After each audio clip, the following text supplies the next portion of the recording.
Yes. So good evening, Yes, everyone. madam. And yeah, good evening, everyone. So here we are on the platform of Metamorphosis. Once again, 2024, celebrating Republic Day with global international speakers, global international awardees. And before I start my program, I would like to extend a heartfelt gratitude to all those who have joined today to show that yes, peace and humanity does exist along with education. Without these two things, we will not be able to empower the next generation learners of tomorrow. So welcome to the first edition of Met 360 Degree Education Awards and the era in which we now live, an education and a literary enclave. And today, any educator, learner, or leader is at least a nascent learner. Technology is changing the job market, and it's only natural that we find new ways of determining who the right fit for these jobs is. Please mute yourselves. Met 360 Degree EduLit Awards is poised to be the biggest and the possibly most profitable digitalized sector yet. The Met 360 Degree EduLit Awards recognizes people in and around education and literary fields for outstanding contributions in transforming education and writing through technology to enrich the lives of learners everywhere. These awards shine a spotlight on cutting edge tools, inspiring leaders and innovative educators and edupreneurs across the country. These awards identify, showcase, and recognize the world's most promising educators and edupreneurs of the year 2024. From free e-learning platforms that democratize higher education to online homework, help communities, education, arts and culture, and literary startups of all stripes are opening across India and pushing the ecosystem to the next level.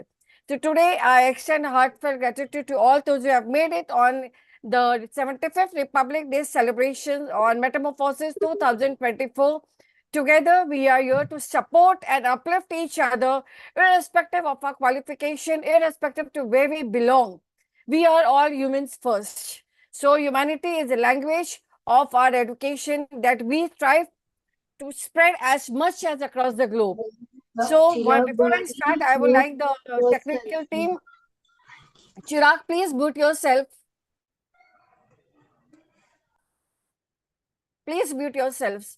Laliji, please show the lamp lighting before we carry forward.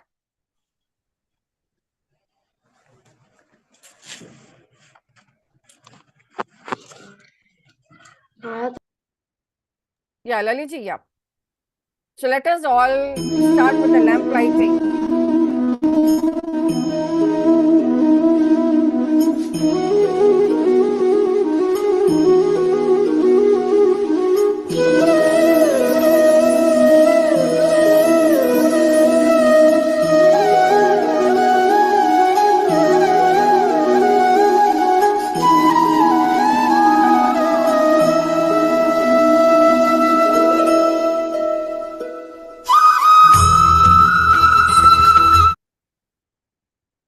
Uh, Lalitji, it was chopped in between.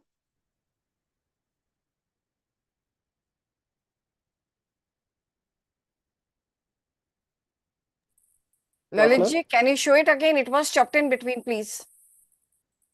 Okay, okay.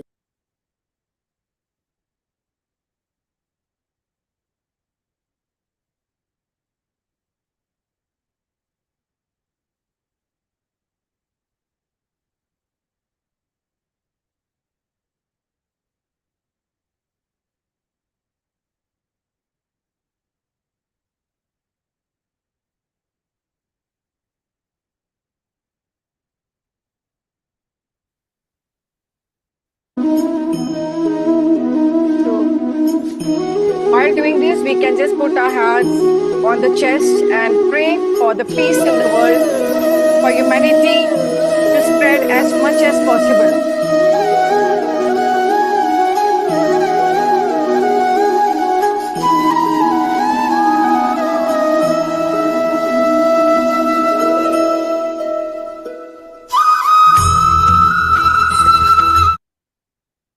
It's okay, Lalitji, no problem. Okay. So before I go on to the awardees, PPT and video, I would like to extend thank you to Yasmin for always coming forward to help me and give me support when time is short for me. So thank you, Yasmin, for all the help that you have given me. And carrying forward the session, for before I show the PPT for the bodies, I would like to say a few words. इच्छा शक्ति तूफानों की ओर घुमा दो, नाविक नीच पतवार, इसके ही बल पर कर डाले सातों सागर पार। इच्छा शक्ति यदि आत्मशक्ति में बदल जाए तो मनुष्य कैसे भी कार्य संपन्न कर लेता है, संपादित कर लेता है, अन्यथा इच्छा एक कल्पना मात्रा ही है। So this is for all of you who have been here as a mark of respect, not to me, but to India, in fact, and to all the international global educators who are with here. You are there with us through a human touch and a language of education which is unheard and unrecognized. So thank you, Jenny Rapsar ma'am from USA, and Iman ma'am from Egypt, and others who will be joining from across the globe. And as we share our knowledge and expertise to spread as much as a drop of ocean, that is going to merge with the ocean itself. So Laliji, I will request you to show the PPT for all the awardees as a mark of respect for from my side to everyone. Metamorphosis salutes you all. Somebody can click the pictures.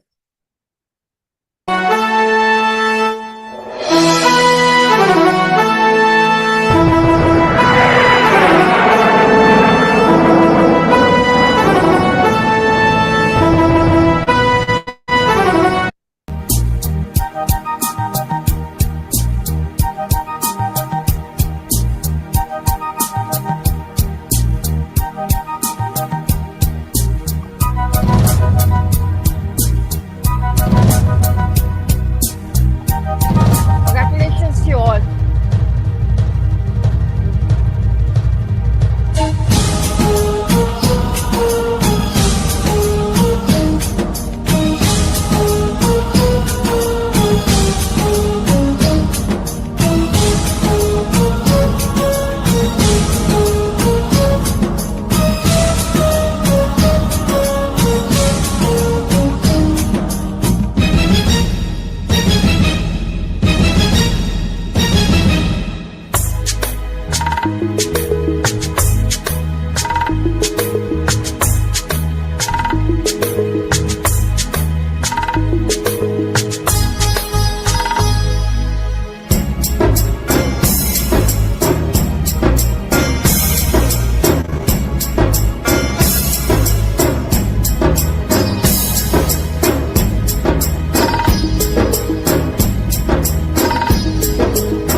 Laliji, please check. It is chopped over here.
Pamarisa, dore paso, pamarisa, dore paso, pamarisa, re re re re re re re re re re re re re re re re re pani pani sa re re re re re re re sa re sa ni sa sa sa sa sa sa sa sa ni pani ni pa pa ma ma re re sa re sa ni re.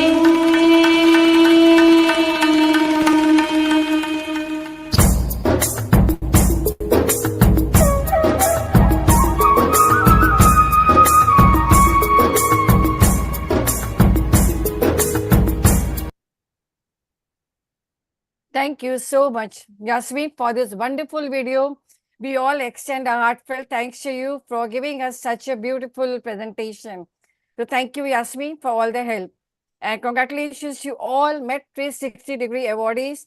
The first edition awards of 2024. Every year, this will be there for all the educators and not only principals.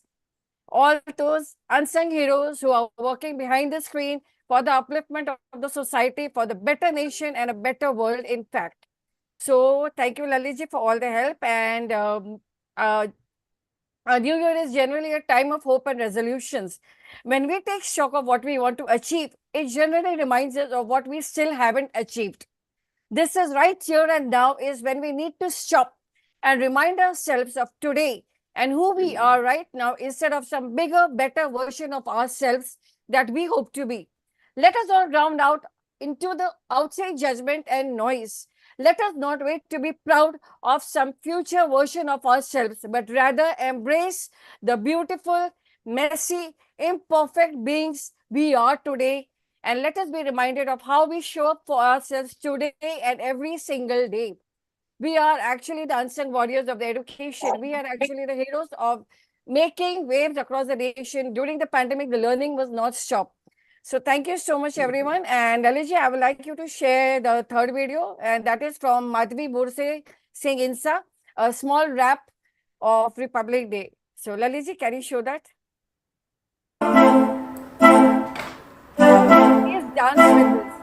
She's tried her best. 3 years after India's independence, on paper was written the country's asset. It showed us the way and gave all vision. It's a book we call the Constitution. On 26 January 1950, Constitution was adopted legally. The book is also called The Bag of Borrowing. Longest in the world, it contains the following. It has duties and rights on the population. It has handwritten and guides the nation. A socialist or a secular republic. Constitution is meant to protect the public. It has 22 parts and 12 schedules. It makes the system stick like molecules. Constitution promotes the parliamentary system. It helped build the nation's first colonialism. It promises justice and equality, giving people liberty and fraternity. This Republic Day we celebrate. We cheers for India, 28 states. We cheers for India, 28 states. We cheers for India, 28 states. So guys, if you like my rap, so don't forget to like, comment, share and subscribe. Thank you so much for your encouragement. Meet Dr. Madhvi as a rapper. 3 years after India's independence, on paper was written the country's asset. It showed us the way and gave all vision. It's a book we call the Constitution. Thank you so much, Laliji, for all the help. And yes, moving on to my beautiful, amazing people who are there with me in this continuous journey of empowering through education. So with this ideology, I'm trying to live a minimal and a sustainable life, thinking ways to give back to the society, animal welfare, not to hurt people at the same time, and setting clear boundaries for others as well as for ourselves. In free time, read, interact with people of your choice, listen to good music, watch your favorite things on the television, learn a new skill or enhance your knowledge through people who are there to support you, to guide you, and to be there with you in heart and spirit. So carrying forward the session of today, I would like to invite Nazi Imamji for a topic, for a poem, and the spirit of unity and diversity. Over to you, Nazia ma'am. Thank you, Sonal ma'am, for inviting me on Metamorphosis and providing me with that award. I'm blessed to have you people.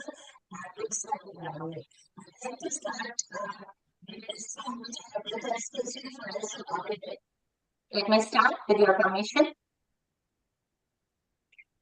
ये सजिया रंग प्यार का, प्यार का बलिदान कितना, ये सजिया रंग प्यार का, प्यार का बलिदान कितना, हरियाली का श्वेत रंग है शांति का, श्वेत रंग का सुनाती हो, चार मन में तुम सबके प्रेम जगाती हो, हरे पिया के रंग भारत के।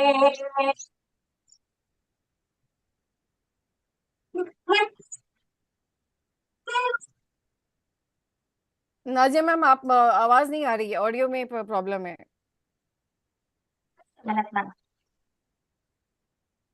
Check audio. या Is it clear? Is it clear now? या बेट Okay. महक ज़माने तक इसको गाता था धर्म सिर्फ बोले, ये सरिया कशी पथ को खरा मान जब आए, तिरंगा महंगा तब बना प्रेम की छतरी, जय जय तिरंगे भारत के, जय जय तिरंगे भारत के। आगे बढ़ती ये कथा संतों के बलिदान से, स्वामी समर्थ नानक ख्वाजा और तेरेसा की बात से, हरे हरे रंग को दर्शाया भाईचारे की हरियाली, श्वेत रंग बनता ही रहा शांति की बलिहारी, जय जय तिरंगे भारत के।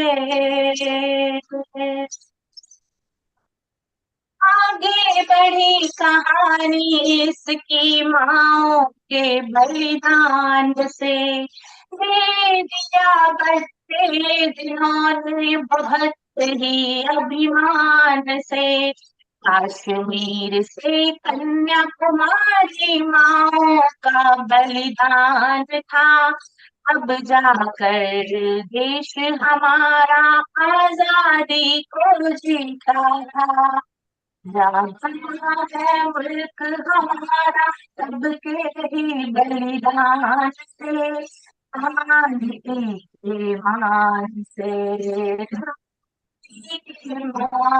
जय जय तिरंगे भारत के। आजादी तो पाल हमने संभालना हम सबको है, याद उन्नत शांति को पाल सबको सदा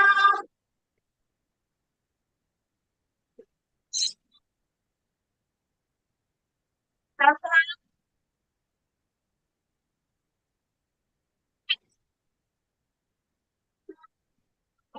कथा है त्याग की, मान की, रंग से जोड़े रखना इस देश की शान की, जय जय तिरंगे भारत के।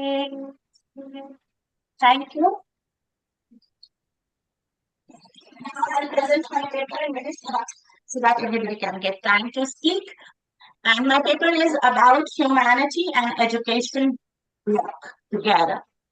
And in the beginning, I'd like to start with the homage to our father of nation, Mahatma Gandhi ji. And he said about education that education is an all-around development of a child. And the quote of educationist of India, Dr. Savitribai Phule, he said that let knowledge be the beacon that dispels the darkness of ignorance. These are the small but powerful quotes that define the motto of education in every society, including India.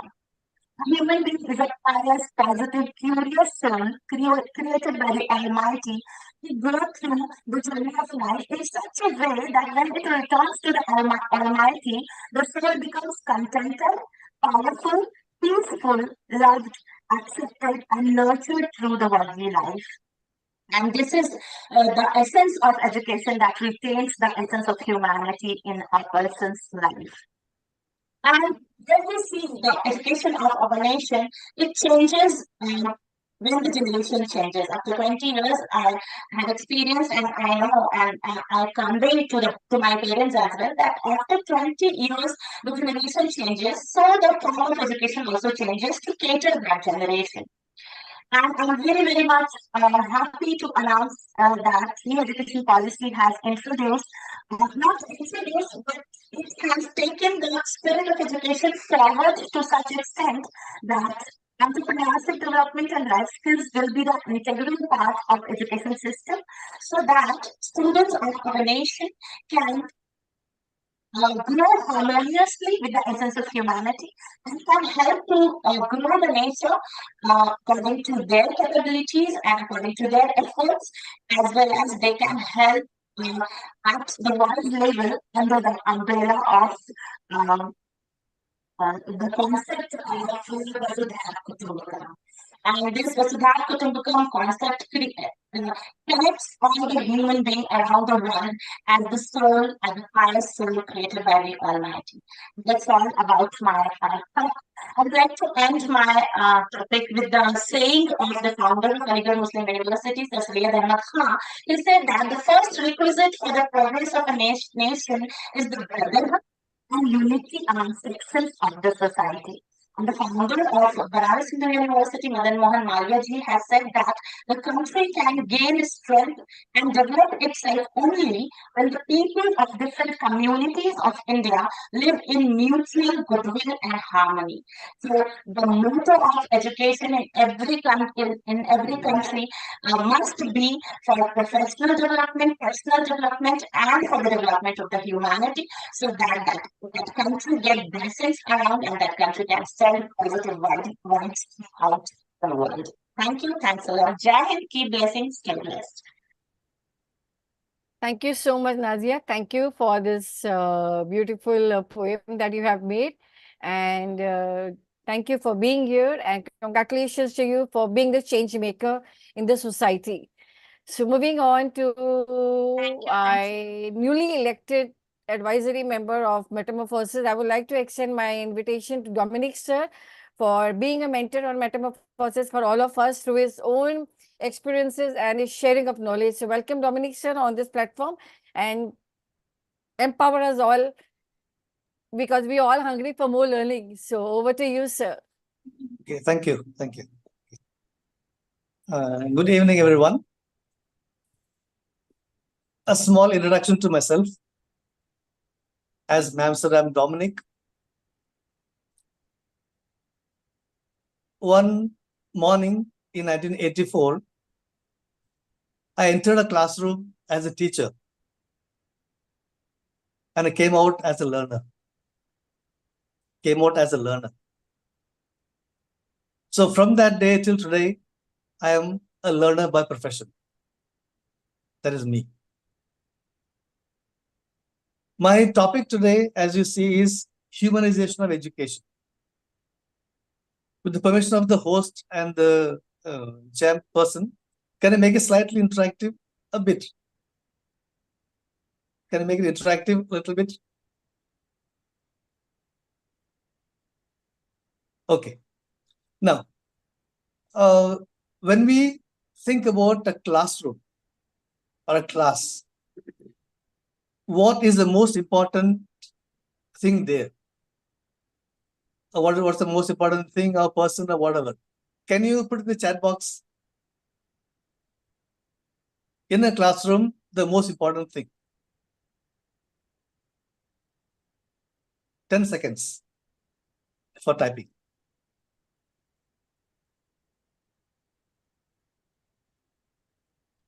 I can see children, students, students again, children. Okay. Teacher. Teachers too. Okay, fine. So that's it. So majority is the students. So as you have said, the students are the center of the classroom. Someone has said effective teaching. Fine. When I said the most important thing is the student. The last few decades, we've been talking about that, the student-centric classroom. That's what humanization refers to. A student-centric classroom is an example of humanistic learning, theory and action. Okay. So we have to treat children as human beings. There is a quote, man is born free, but everywhere he is in fetters. Man is born free, but everywhere he is in fetters. Can someone type who wrote these words? It's a very common one.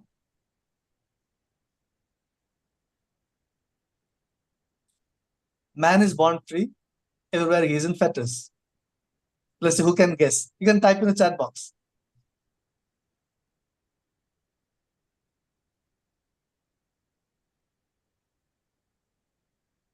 A small hint, the people behind the French Revolution. One of those. Okay. It is Jean-Jacques Rousseau. Rousseau said that. He says everywhere he is in fetters, this fettering starts in the classroom, if not at home. That is what humanism tries to remove. Remove the fetters that we teachers put them in the classroom. Because nowadays at home, they are a little free. Otherwise, starts from family and class becomes the worst. The humanistic psychology stresses that human beings are inherently good. So we need to find rational ways to solve the human problems. Of course, if you go through the Western philosophy, according to the Western philosophy, everything that is created is true, good, and beautiful. Everything that is created. Okay.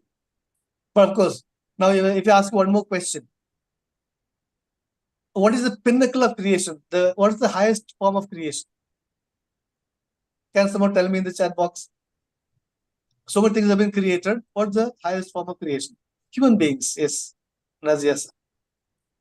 Human beings. We consider human beings as the pinnacle of creation. Because nowadays things are a little changed. They don't consider man as the pinnacle of creation. Because creation itself is the pinnacle. A stone is as important as a tree. A stone which is non-living is as important as a living tree. It is as important as a rational human being. We can't say one is less than the other, because that can be another debate or discussion another time. Okay. So the key concept is that all children are good, and we should, education should focus on the rational ways.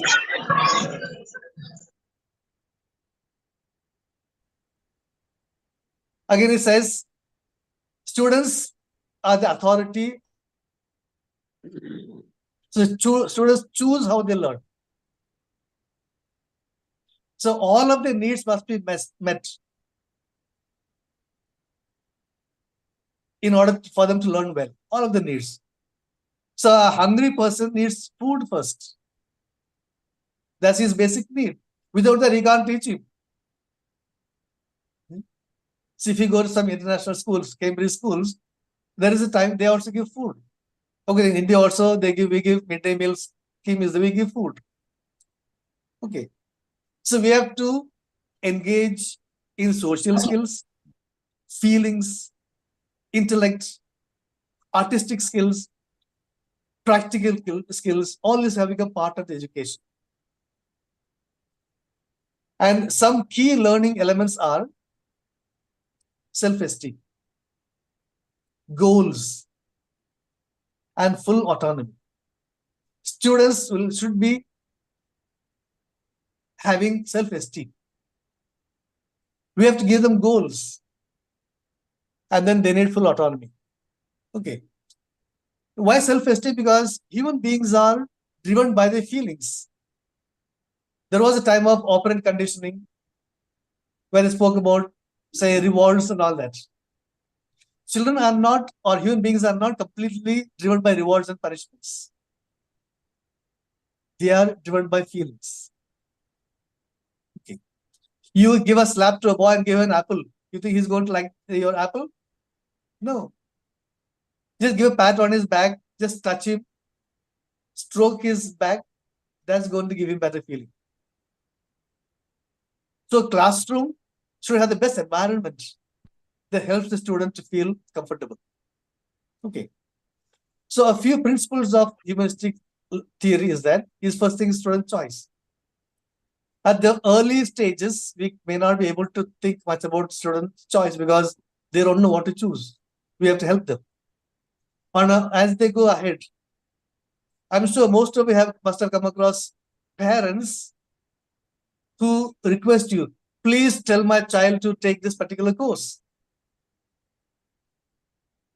I wanted to become a scientist. I wanted to become a lawyer. I wanted to become a CA. I wanted to become a doctor. I wanted to become an engineer. I could not do it. I want my children to do it.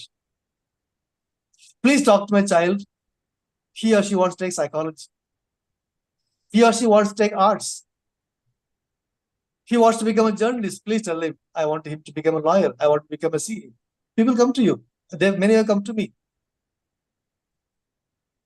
Okay. So here, the goal is given by the parent because he or she failed in his or her goal. Because I could not achieve my goal, I want you to achieve your goal. Use my goal. Absolutely crap. Absolutely crap. Okay? So that's the thing. So that is first thing. Students should have a choice. Students are not completely happy about this grading system. You have to give goals to the students or let them make their own goals. Then let them evaluate themselves by themselves. That's the best education.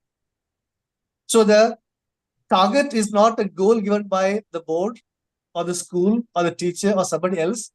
The target is given by the student. This is my goal.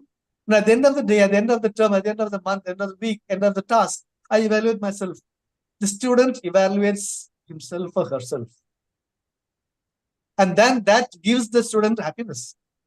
If not, I adjust my goal. That is humanism. Okay. So we have to inspire students to motivate them. That's the teacher's job. So teachers are not teachers. They're facilitators.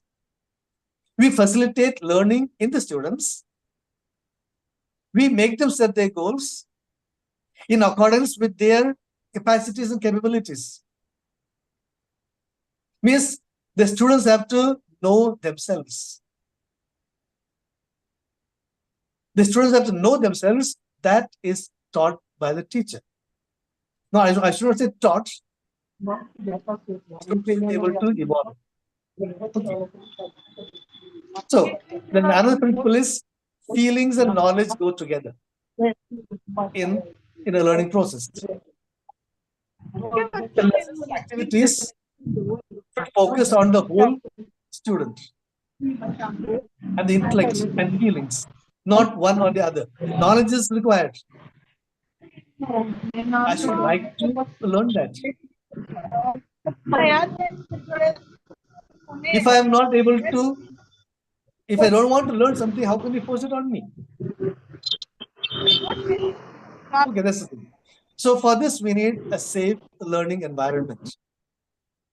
They need to feel safe physically, mentally, and emotionally, so they can focus on learning. Okay. So humanistic teachers are passionate about their idea of helping students meet as many of their needs as possible. That's humanism. Okay. So the teacher helps them understand the best ways for them to learn. See, all students don't learn the same way. What is best for me? What is best for the student? Let him discover the way he will learn, and that should be best for him. The teacher should provide choice to the students. Choose these. Don't dictate, do this. These are few, you choose them. So you will develop a sense of choice in them. Teachers should create opportunities for group work with peers. So as a facilitator, the teacher creates opportunities so that the students are able to explore, observe others, self-evaluate, interact with others. So they are learning. They're learning by looking at others, their peers. So they can do this only if they interact with them. Okay. So we need to set goals, set learning goals. For example, at the beginning of the year, every teacher makes the plan for the whole year. Sometimes they make for the whole week, weekly goals. Similarly, weekly goals and daily goals can be made in the classroom. Small goals, achievable goals, doable activities, and then children go ahead.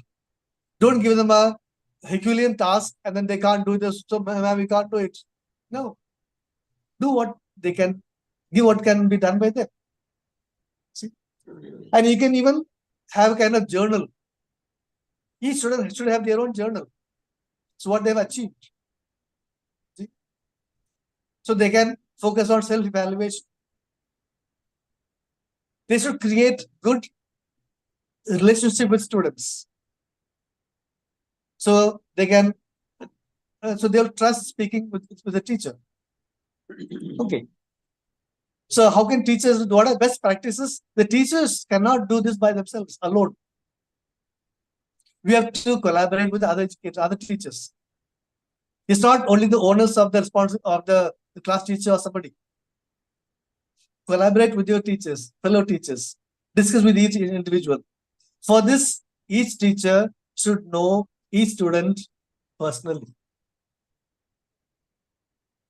If you go to a college, the teacher says, oh, that boy with the blue shirt, come on, stand up.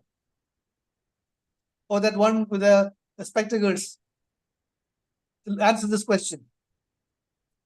We can't do this in the school. I would say, don't take attendance with the roll numbers. Call the names. Call the names. The most prized possession of an individual is the name.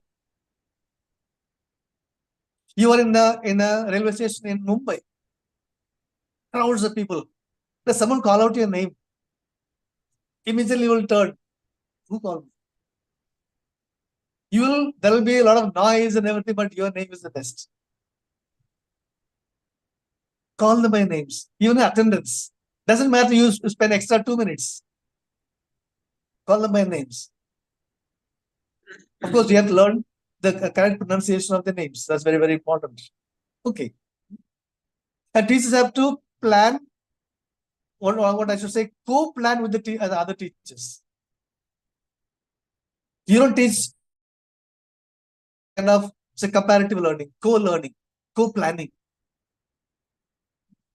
And evaluation of the be done collaboratively with other teachers, not individually. Regularly do it. And also connect with their parents. Parents are as important as you are. PTA meetings, parent-teachers meetings are not only to give complaints about the student to the parents, or to distribute mark sheets, or to give a chance to the parents to interact with you. But PT meetings are the best time to discuss about the child, his goals, his aspirations with the parents. Unless you cooperate with the parents, you cannot teach the students. There are parents who feel that the teachers are antagonistic towards them. Oh, my son doesn't like this teacher. Oh, what kind of teacher she is? No. Have a good rapport with them. Okay. Now, so that's the main thing. Now let me see. We compare a classroom to a nursery. Am I right? Nursery is not just the nursery class. I'm just trying to wind up my small talk. Okay. Now you have some idea about what is humanism. Okay. A classroom is a nursery. Yes. So I said nursery of saplings. Yes. In a nursery, the temperature is controlled. The best environment is given. And the plants grow well. But a classroom is not a nursery like the normal nursery of plants, because here we've got seeds, we've got small plants, we don't know what they're going to be. Some of the students can become, say, like some trees can become like tall like coconut tree or a pine tree. We don't know which student is a pine tree. We don't know which student is a banyan tree that spreads its wings. We don't know which student is a creeper, like a vine, which needs some support. We don't know which student is a bush or a shrub. So we can't treat all of them the same way. We cannot make a pine tree. We cannot put some, say, trellis for a pine tree to grow upon. We need that is one for the vine. So we got nursery, but we got nursery with different types of plants, not same type of plants. So we have to keep that in mind. Let's keep that in mind.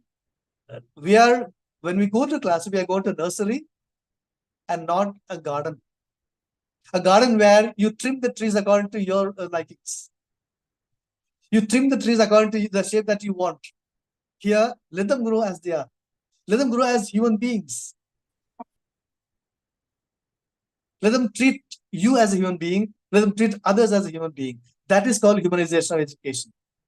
That environment is given by the teacher. So, and that is my message for all of us. Let's treat children as human beings who like each other, who are good, and who are the future citizens of the cosmos. Thank you.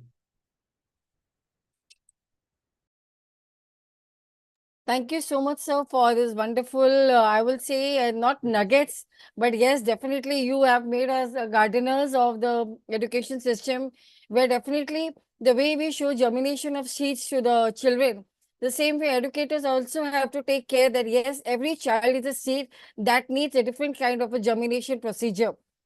So it's not necessary. Some plants need more sunshine, some need no sunshine. So not all children need the same kind of what do you call proportions. Some children are achievers, some are less achievers. So it all depends on the teacher how she can take care.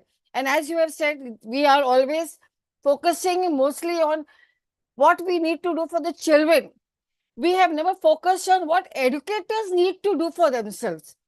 Because unless we start working on ourselves, unless we start creating ourselves as the best medium of instruction, only then we can empower the next generation. So thank you, sir, for this wonderful humanism of education from your side. Definitely hope to see change. Definitely. Thank you so much, sir, for being here today. Thank you. Thank you, ma'am. Thank you. So moving on to my next speaker, I would like Sonal Seth, ma'am, to present one of the students' performance, and then we will proceed with another speaker. So Sonal Seth, please call one of the performers. to show the presentation. Yes, ma'am. Can I call Chirag? Yeah. Chirag, please come. Please take the stage. Good evening, ma'am. Good evening, ma'am. Good evening. Come on, Urvi, show me your performance. Yes. Yeah. She is good. What Very is good. it? And you have to describe it. Show your face and that drawing. Let everyone see. Yeah. So can you say a few words on what you have made?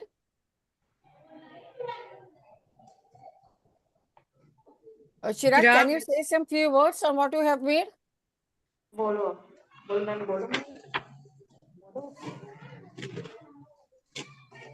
Good evening. My name is Chirag Jain. I am studying in class 4. Happy Republic Day. Republic Day is celebrated on 26 January. It is national festival. Your contribution came Others, please mute. became a reason and became country in day. The Constitution is the supreme law of India. Republic Day is a symbol of pride for us. Republic Day teaches us to live in unity. Your president hoisted the national flag on land fort on this day. It is a national holiday. On this day, people pay to freedom fighter of India. He should represent your constitution and freedom fighter. It is the day to feel peace for natural. Republic Day is celebrated with great represent and pride all over the India. Republic Day gives us the message of unity, equality, and harmony. Thank you. Wonderful. Thank you so much, Chirag, for your presentation. And thank you to Sonal for giving you the guidance. Ma'am, Urvi is also going to perform one dance. Yeah. How much minute is that? Just 2 minutes. Where is she? Urvi? Please raise your hand. Start with your performance, beta. Yes, ma'am.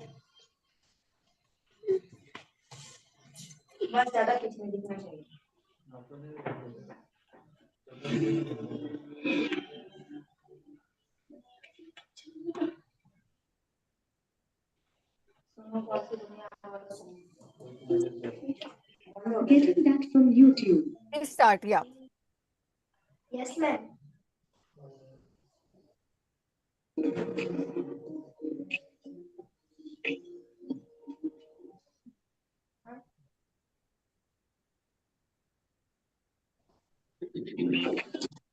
Yes, ma'am.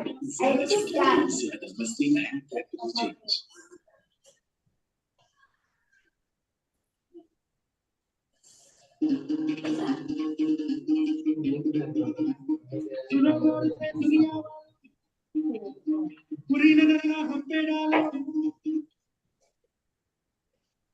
Yeah. Hold on a second, please.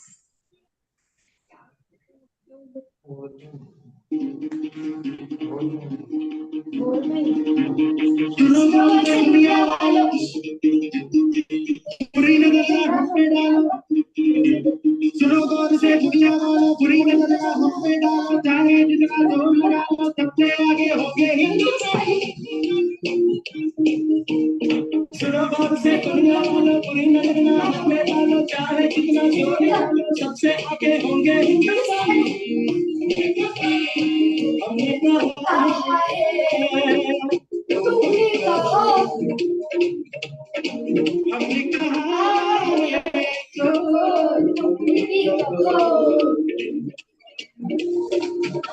हमें जल्दी बोले अब तो यारा अपना जावा है सबसे प्यारा आओ हमें जल्दी बोले अब तो यारा अपना जावा है सबसे प्यारा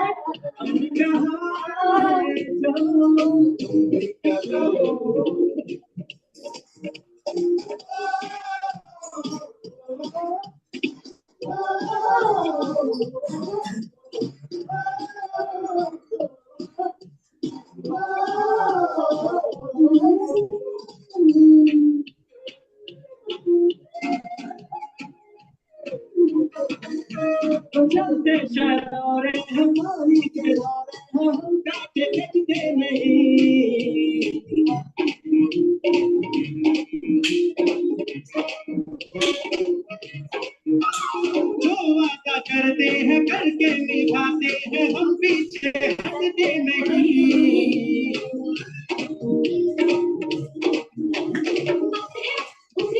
जोश है और जान है नाचोगे नामिते देश तो अपनी शान है जोश है और जान है नाचोगे नामिते देश तो अपनी शान है Thank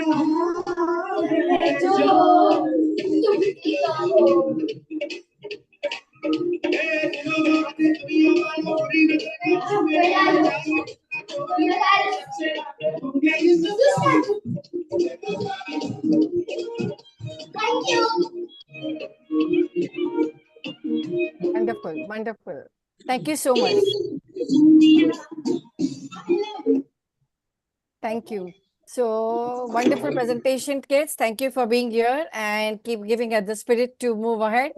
And calling on to my most esteemed member, I think Bhatia sir, are you there? Please take the stage. Bhatia sir, welcome sir.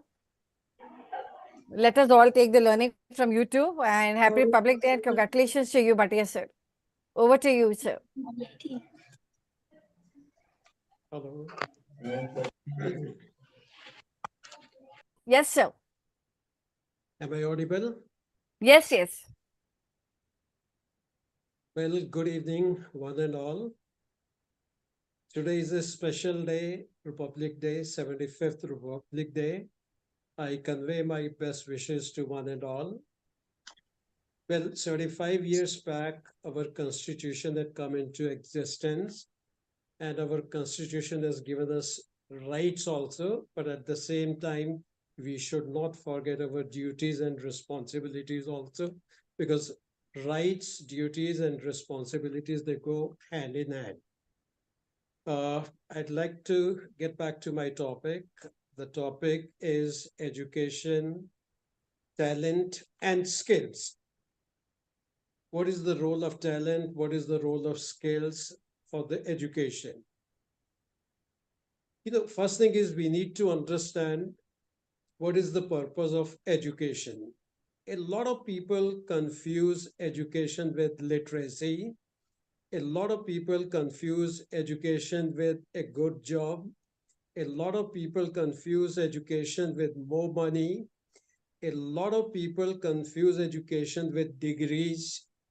So, getting a degree, more money, getting a good job, I think all these things, they don't amount to education. They could be part of education. When I'm talking about education, education is something which makes us have a meaningful and effective life. If you are able to lead a meaningful and effective life, I'll call that person to be educated person. We keep hearing that our Prime Minister is not educated, which is a lie. He may have degrees or not is a question, a different question. But as far as his vision is concerned, as far as his articulation is concerned, as far as his views on the country is concerned, I'll call him a well-educated person. He is well-educated. So there are basically three things. Education is going to get three things. Number one is education should make a person a good human being. So education is there for building personality of individuals. So that is one thing. We are supposed to live in a society, And in case we are supposed to live in society, I think we need to be a good human being. That is the first purpose of education. Education should make somebody a good human being. Number two is education should provide the skills. So far as our education system is concerned, when we talk about education, I think we talk about passing examination, getting good score, getting a good degree. This is what has been the definition of education so far. Things have changed altogether. So the main objective of education is to provide skills. Now, skills are basic skills, which everybody should have because you need to live. And then there are skills related to work, what you're supposed to be doing. They are the high order skills, or they are the skills which one has to learn. So first objective of education is to make somebody a good human being. Second objective of education is to master skills, learn skills, practice them, and master them. And the third objective is to gain expertise in something.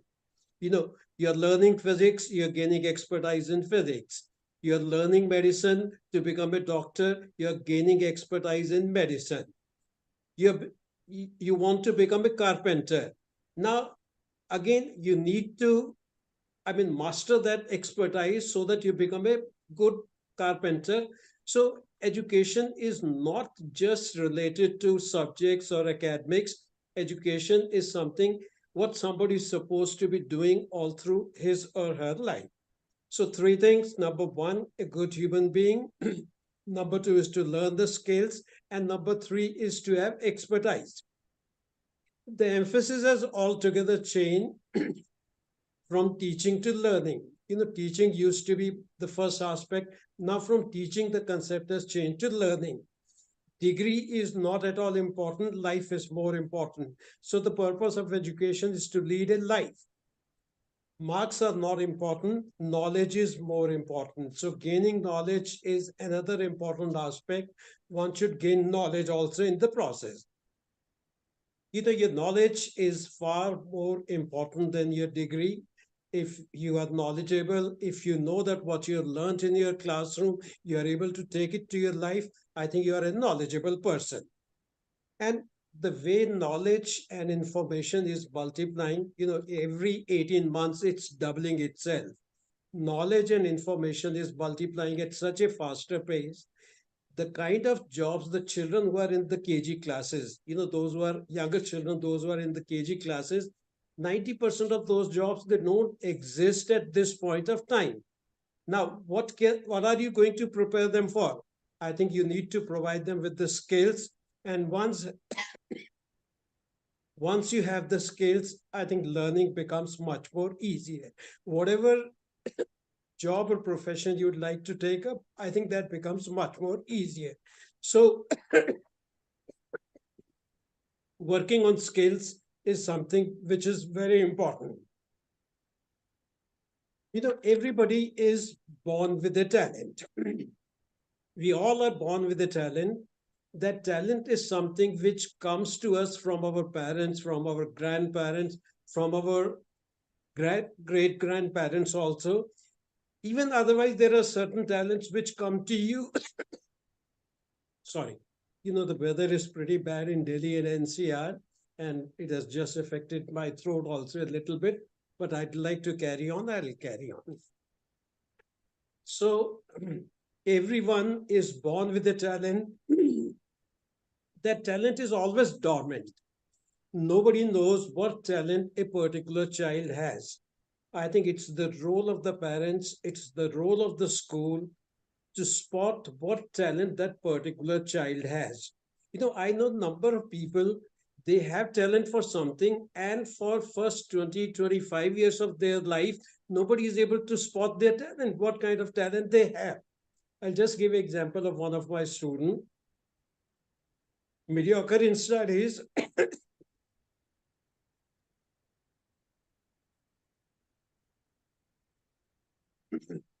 He was mediocre in studies, very humble, very well behaved, doing average in academics. He completed his schooling, got a reasonable score, I never saw him as part of the music choir of the school. I never saw him as part of the orchestra of the school. I never saw him as part of the school band. Suddenly, after completing his school, everybody was expecting that he's going to join his father's business. His father was uh, big businessman and doing pretty well. We all thought that he's going to join his father's business. Suddenly, he realized that he has passion for music. He started playing piano. Right now, he is the fastest pianist in the world. He has got 56 world records to his credit. Imagine till the age of 18, nobody could spot his talent. So he had the talent, he learned those skills. He is a PhD in music right now. And he has been giving lessons. He has been conducting sessions with people on therapy through music. So he's working on that kind of stuff also. And I've been part of a number of universities where this piano is going to be part of the course or is part of their course. That means the talent this child had, school could not spot it. The parents had absolutely no idea. Everyone thought he's going to do a business, but finally he turned out to be a fine musician. Again, another example, my student was Ajay Jadeja. He was in my school, and everyone knows Ajay Jadeja, a big all-time cricketer. When he was in 7th standard, everyone knew that he's going to play for the country at some point of time. He played for the country and had a decent career also in the field of cricket. He had the talent. He got some good coaches, and his coaches and talent taken together, he turned out to be a good cricketer and did well. And at this point of time, I think there is a good amount of money also in the field of cricket. So what I'm trying to say is, you are born with the talent. You may be knowing, you may not be doing. It's the role of the school and the parents to give exposure to the child so that the talent is, you're able to find out the child has got talent for which particular thing. And then exposure needs to be given, and the skills related to that talent need to be provided so that person does well in the life. Now, when I'm talking about skills, the skills, I'll try to put them in 3 categories. The first category is the basic skills, which everyone should have. The skills, if you are a living being, there are basic skills which everyone should have. Then there are skills which are related to the kind of work what you're supposed to be doing. So skills related to your work. In case somebody wants to make a career in music, if you have talent, I think you need to acquire a degree or you need to go for your learning of the music. So you learn music, and that's how you make, you can make that as your profession, or you can enjoy music as part of your hobby. And then there are high order skills, which are 21st century skills, which are required to do high order jobs. So talent and skills are the 2 things which are required. We have seen a lot of people with talent, but there are certain things which are missing in those people. They are not disciplined. So discipline is missing. You have the talent, discipline is not there. You have the talent, dedication is missing. You have the talent, the character is not there. So with all the talent, in the absence of discipline, dedication, and character, you may not be successful in your life. So you need to have talent, you need to learn the skills, and that's how you're going to become a perfect person or an educated person. When we talk about learning, learning is not just limited to parents or to the school. A lot of people say that if you're not going to school, you're not going to learn anything. But I'd like to put it up this way, and the researchers also have shown that learning is not just limited to home or to school. Whatever we learn in our life, 1/4 of that we learn from our teachers and parents. That means 25% of the learning is what you learn from your school, from your teachers, you learn from your parents. So the caring parents is something which is required, and a good school which is going to take care of your child, that is required for 1/4 of the learning what you learn in your life. The second 25% learning is something what you learn from your peer. Your peer group is something which is very important. When you're studying in the class, when the teacher is teaching something, there is absolutely no response from anybody. Now that shows that the peer with whom you're studying, perhaps you're not gaining much. We talk about some good schools here in Delhi and NCR. For example, we talk about Delhi Public School, R.K. Puram, which is one of the very good schools of Delhi. I was talking to one of the students. He said, we don't learn anything much over there from the school because the teachers are similar everywhere. But what we learn by interacting with our peer, this is what I've done. I don't know this one. So there is somebody to help me out. Or somebody who doesn't know a particular thing, I know I can share it with the person. So peer learning is something which is very important. And peer learning is not just limited to your school. Your peer learning is in your college also. Peer learning is when you play in the playground also, when you're interacting with your friends. Peer learning is when you start working in your office also, that peer learning is there. So first learning is from parents and school, 25%. Second 25% is your peer learning. The third 25% of the learning is what comes to you in the form of self-learning. You need to make effort to learn, otherwise things will not be complete. You need to have your own schedule, you need to have your own discipline, and you need to work. So without your effort, that 25% learning will not be there. And the last 25% of the learning is something which time teaches you, which circumstances teach you, which you learn with the passage of time. We say that the last 25% of the learning comes to you with the time, with the age, with the circumstances. Life may not be good all the time. It keeps changing. So you learn some good things when things are good for you. You learn certain bad things. They also give you a lesson.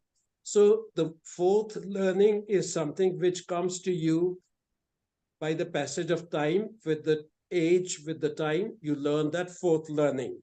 So your learning is not just limited to your school and your teachers. These are the four major factors which account for your learning. I had gone for a function. I met one of my students. He was there with his wife, and he said, "Sir, I'm doing pretty well in my life. I'm a successful business person. I have employed more than 500 people. They are working with me. I'm successful. And I still remember your hash line you used to say, this boy will not do well in academics, may not do well in examination, but he's going to be successful in his life." He said, you gave me 1 mark in accountancy out of 100 in pre-board examination. I still remember that. And the boy who got 100 marks in pre-board examination, my class fellow, is writing accounts for me. So being successful does not mean that you got a good degree, you got good marks, or you're earning more money. But being successful is you enjoy what you're doing, you love what you're doing, and that's how you can be a successful person. So I'd like to say that your knowledge is something which is far more important than your degree. Degree is not important. Your learning is something which is very important. And again, I'd like to give another example. My sister was coming to my place with her grandson, who is a student of 5th standard. And he tells his grandmother, I'm coming with you, but make sure that my time is not wasted when I visit your uncle's place, your brother's place. The boy is in class 5. He has finished learning coding of 6th standard, 7th standard, and 8th standard. The boy is in 5th standard. He has learned coding of 6th and 7th and 8th standard because coding is supposed to start from 6th standard. Another thing is he's doing chemistry of 7th standard. His father is teaching him chemistry of 7th standard. His grandfather is teaching him mathematics of 6th standard. So what I'm trying to say is, to do well in life, you need to be focused. The child who is in standard 5, if the child is focused at this age, I think he's going to do well in his life. And there is a principle we call 21-90 principle. I'm sure a lot of us must have heard about it. To formulate any habit, you need to have 21 days time. So to make any habit, you need to work on this habit for 21 days, but you require 90 days to make that habit as your lifestyle. So habit formation is something which takes place at younger age. If you start stealing at the younger age, I'm sure it goes on increasing. If you start telling lies at the younger age, it goes on increasing.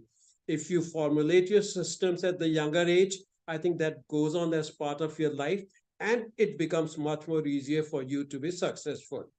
So I'd like to end up by saying that talent is something we all are born with. It's the role of the school and the parents to establish what talent a child has got. Let them do what they enjoy doing most. If they do what they're enjoying doing most, I'm sure they'll do wonders. And another thing is, if you are enjoying something, you can do that particular thing in much better way. So I'd like to end with this. Talent is something which is very important, but you need to master skills, you need to learn skills, you need to practice skills. A combination of talent and skills is something which is going to make you a perfect person. Thank you so much. Thank you so much, sir. Thank you so much for sharing words of wisdom, and as Rashmi has said, into the fertile soil of the child's brain. So wonderful, Rashmi, for pointing out this. And thank you, sir, for being here on the first event of Metamorphosis. It's a privilege and honor to have most of the esteemed educators over here to share their knowledge with all of us. And let us all work towards that change and towards that goal. Yep. So thank you so much, sir. And gratitude to you from the team of Metamorphosis. Many more learnings ahead. Thank you so much. So over to, I will like to call Madhvi Borse. I think she's traveling in a car. So I would like to take Madhvi. Are you there? So, ma'am, can we call one of my student? She's waiting. Yeah. Just give me 1 minute. Let me check with Madhvi. If she's not there, then she can take over. What's her name, Sonal? Diya Patel. Okay, Isha, come. Isha, no? Diya Patel. Isha is a Well, mother. Yes, Tell her ma'am. Yeah, please do it. Hello? Yeah, Isha, come. Isha is her Hello? mother, ma'am. She is Diya Patel. Okay. Hello. My name is Diya Patel. I am going to sing a song in our country.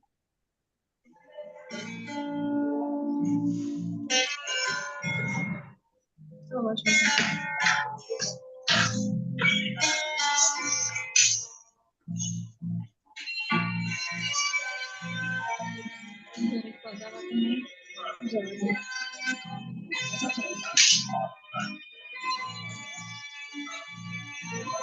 ओ देश मेरे तेरी शान पे सदके कोई ढंग है क्या तेरी धूल से बढ़ के तेरी धूप से रोशन तेरे हवा पे जिंदा तू बाग है मेरा मैं तेरा परिंदा है अर्जी दीवाने की जहाँ मोर सुहानी देखी एक रोज वही मेरी शाम हो कभी याद करे जो सपना माटी पे पर मिट जाना जिक्र में शामिल मेरा नाम हो ओ देश मेरे तेरी शान पे सदके कोई दर्द है क्या तेरी धूल से बढ़ के तेरी धूप से रोशन तेरे हवा पे जिंदा तू बाग है मेरा मैं तेरा परिंदा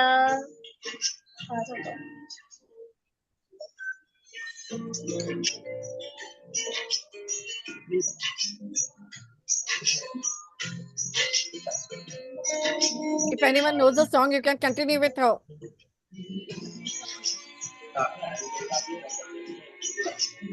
तेरी मिट्टी में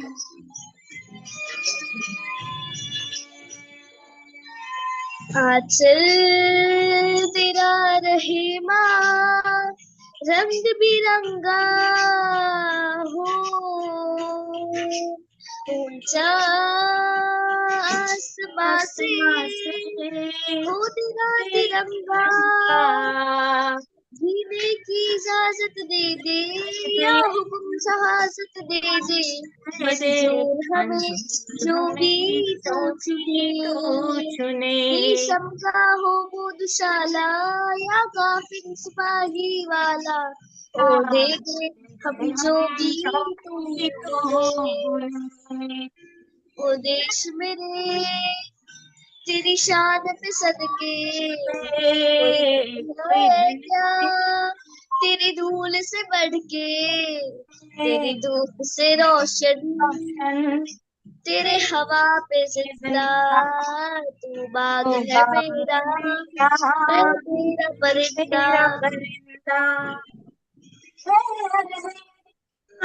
की जहाँ मोर सुहानी देखी उस देश में ही मेरी शाम हो जब याद करे ये जमाना well done well song thank you ma'am Good, good.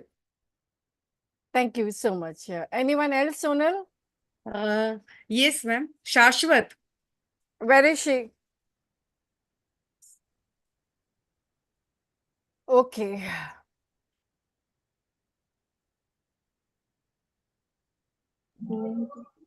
I am going to sing the Nanna Munna Rahi song.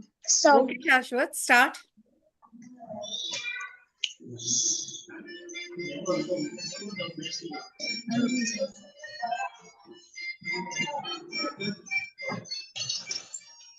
नन्ना मुन्ना राही हूँ देश का सिपाही हूँ बोलो मेरे संग जय हिंद जय हिंद जय हिंद जय हिंद जय हिंद नन्ना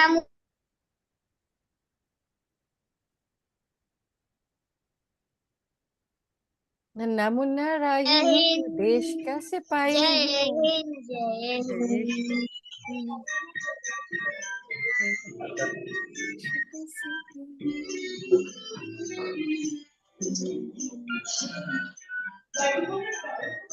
रास्ते पे चलूंगा न डर डर के चाहे मुझे जीना पड़े मर मर के मंजिल से ले बढ़ाऊंगा कदम आगे ही आगे बढ़ाऊंगा कदम दाहिने बाएं थम नन्ना मुन्ना राही हूँ देश का सिपाही बोलो मेरे संग जय हिंद जय हिंद जय हिंद जय हिंद जय Hind Thank you so much. Thank you. So as Metamorphosis is an early childhood education platform, so definitely children to वहाँ पे होंगे, definitely children will be there. So thank you to the performers and Thank moving you, on to ma'am. my international Very educators. good, Shashwat. Yeah. Moving on to my international educators, I would like to invite Jenny ma'am from California. Over to you, Jenny ma'am. Thank you very much. I Others, really, please mute. I really enjoyed watching and listening to the children. It was delightful. First of all, I would like to thank you very much for your kind invitation. I'm enjoying this celebration of India's Republic Day. I want to express my sincere gratitude for the award that I'm receiving. I just think this is all marvelous. I'm here, so happy to be here with global educators and influencers from India, and also global educators from Albania, Egypt, Greece, South Africa, and of course myself from the USA. My topic today is empathetic skills in education. But listening to the children, I can't help but be reminded of my very first day of school and my very first teacher. Kindergarten, I was age 5. I was a skinny little girl with curly brown hair and big green eyes. A lot of the children that were being at school for the very first time were shy and quiet and clinging to their mothers, but not me. I was a chatterbox. I was running around making friends with all these new kids, telling them riddles, trying to get attention from my new teacher. And my teacher probably looked at me and said, "Oh my goodness," but she was very empathetic and she made me feel welcome. And as a result of her empathy, I enjoyed my first day of school and every day in her class. And I went on to enjoy school as I could. Every class that I was in was a wonderful thing. But I remember my very first teacher looking at me going, "Settle down." Well, I haven't settled down. I went on to become a professional comedian and speaker, so I have refused to settle down. Now let's go on to talk about how we create that kind of warm, empathetic environment in our schools. I love learning, and as a result of loving learning, I love to teach. That empathy is one of the most important soft skills that an educator should develop and nurture in his or her character. The world as a macrocosm can be complicated and strife-filled place for its inhabitants. And the microcosms that are the homes of our students can also be complicated and strife-filled places for them too. The more empathy that we can develop in ourselves, the more we can do to create safe and happy places for our students in our classrooms. It is precisely for this reason that many of us became educators in the first place. We wanted to create and sustain safe places for learning for all young people and even the adult learners that we teach. We want to provide hope and a vision for a future that is welcoming, inclusive, and safe for all. Empathy is essential when we assess our students' current capabilities and where we hope they will be at the end of the term. Sometimes our assessments leads us to conclude that we will have to modify standard lesson plans so that no student is left behind due to gaps in their education. An empathetic teacher focuses on lesson plans that help all their students succeed in mastering the coursework. Now, very often, we instructors have very little information about our students at the start of the school year or the semester. The office sends us a roster with the student's name and their student ID numbers, and that's about it.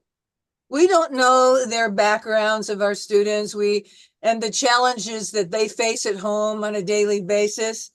Perhaps we have a general idea, but most of the time, we don't have the specifics about the home lives and other factors that contribute to the willingness and capacity for learning. Thus, we often assess students based upon their performance and behavior at the moment. And on this subject of student behavior, I would like to say If we see a student that appears to be unhappy or struggling and is acting out, let us as educators have the empathy to investigate the problem. Discipline is not always the correct remedy. Sometimes a patient and understanding heart can provide the guidance necessary to turn the situation around. Many students do not have access to specialty teaching. For example, in Indiana, where I live, 1 in 4 students lives in a rural school district. The definition of a rural school district in the United States is a district with 484 students or less. That is per district. That is not schools. So often the school district is set in, agricultural area where the homes are, far apart. And so each district has just, a couple hundred kids. And they don't have the funds for specialty teaching. So the students get, a basic standard education. Often these areas don't have internet service, reliable internet service or Wi-Fi. 11.8% of American homes don't have the internet. Not everybody has access to that wonderful world of the World Wide Web there. So as empathetic educators, this information is helpful to us to know so that we can properly adjust our lesson plans to help fill in whatever gaps in learning exist. We should strive to help accommodate and level the playing field for underprivileged students. I would like to offer some tips for your consideration on how to create a safe and empathetic learning environment for your students. First of all, I'd like to re-mention my kindergarten teacher again. My memories of her suggest that she was always warm, welcoming, with a sweet smile on her face. We always felt safe and comfortable in her classrooms. Learning should always be a joyful experience. Every classroom should be a 100% safe space for all students. Some students may come from home environments that are tumultuous and disruptive. Students find that the school is one of the few escapes that they have from the chaos of their home lives. Empathetic teachers work to make their classrooms safe havens by diligently monitoring and preventing bullying. Every student should feel safe to learn and to express themselves at school. Secondly, empathetic educators should strive to develop a classroom culture that respects diversity. Every student should feel a sense of belonging to the classroom community. Where everyone is included and respected, peace prevails and students thrive. Thirdly, there may be instances where the classroom environment can get hectic and stressful. When that happens, empathetic educators must stay calm and try to respond effectively to the situation rather than react emotionally to the conflict. Empathetic educators know that their demeanor will help set the tone of de-escalation and resolution. In closing, I would just like to reiterate that empathy is one of the most desired and necessary soft skills that educators should develop and nurture throughout their careers. Empathetic educators create safe and joyful classroom environments. The more empathy that we can develop in ourselves, the more we can do to create safe, happy, and peaceful places for our students in our classrooms. I'm very grateful for the invitation to participate in this celebration. Happy Republic Day, India.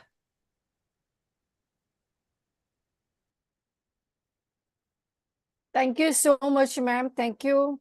And deep respect to you for showing all the colors today with a beautiful orange hat, a green jacket, and a white inside. Thank you so much, ma'am. That is the spirit of unity from across the 7 seas. I mean, I will say salute to you from all of us. I think from my members of Metamorphosis in India. So definitely, yes, humanity is the only language that needs to be more shared, because that is the need of the hour, where we talk about empowerment and support, but rarely do we get it. Yeah. So it is easy to hear, but difficult to implement. So let us make the implementation more easier, so that each and every one of us keeps getting ourselves empowered time and again. Thank you so much, ma'am. Thank you. Moving on, thank you. Moving on to my Indian speaker, I would like to call Dimple Sahi, ma'am. She is also an early childhood educator, and let us hear from her some words of wisdom. Welcome, ma'am. Thank you, Sonal ma'am. It's been wonderful, listening and hearing to every speaker here. My topic today, I'm talking on life skills synergy. I just happened to meet a colleague of mine, an old colleague of mine, and she says that these days we have to do life skills in school. Life skills is something which the child, should learn at home. So I told her, I said, well, if you ask me, life skill basically encompasses the integration and application of various life skills, which can help, help a child enhance overall personal development in the context of his life skills or his abilities to, which will enable individuals to navigate the challenges of life. So moving on, and then I told her, I said, today we talk about holistic development. So when we talk about holistic development, it is modern education that recognizes that it's not only academic, the academic percentage which we were speaking about in the past, and then from academics, we moved to a little bit of technical education. But today, when we talk about holistic development, it is far beyond academics and technical. It is, nurturing the child's social, emotional, and practical skills, which are very essential for navigating life successfully. So that was one. Then I even went ahead to tell her, that it's always, it's also the real world relevance, because success in life requires more than academic achievements. So simple things like communication, critical thinking, adaptability are very crucial for addressing challenges of the dynamic world in which all of us are today.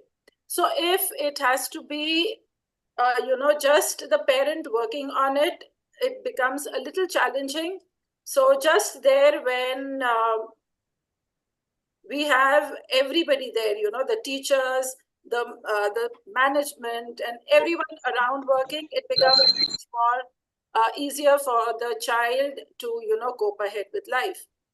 Again, moving back to academic and technical, earlier jobs were easily available. Your mark sheet was seen, you could get a job. But today we even look at soft skills. Excuse me.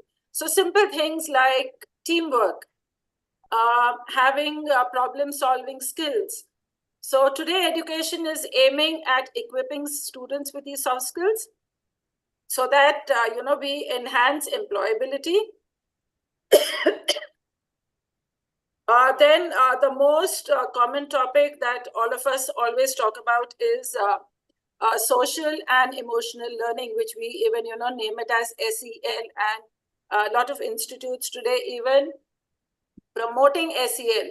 So again, over here, if you talk about educational institutes, then we are incorporating SEL into our schools to help children manage their emotions, build positive relationships, make responsible decisions.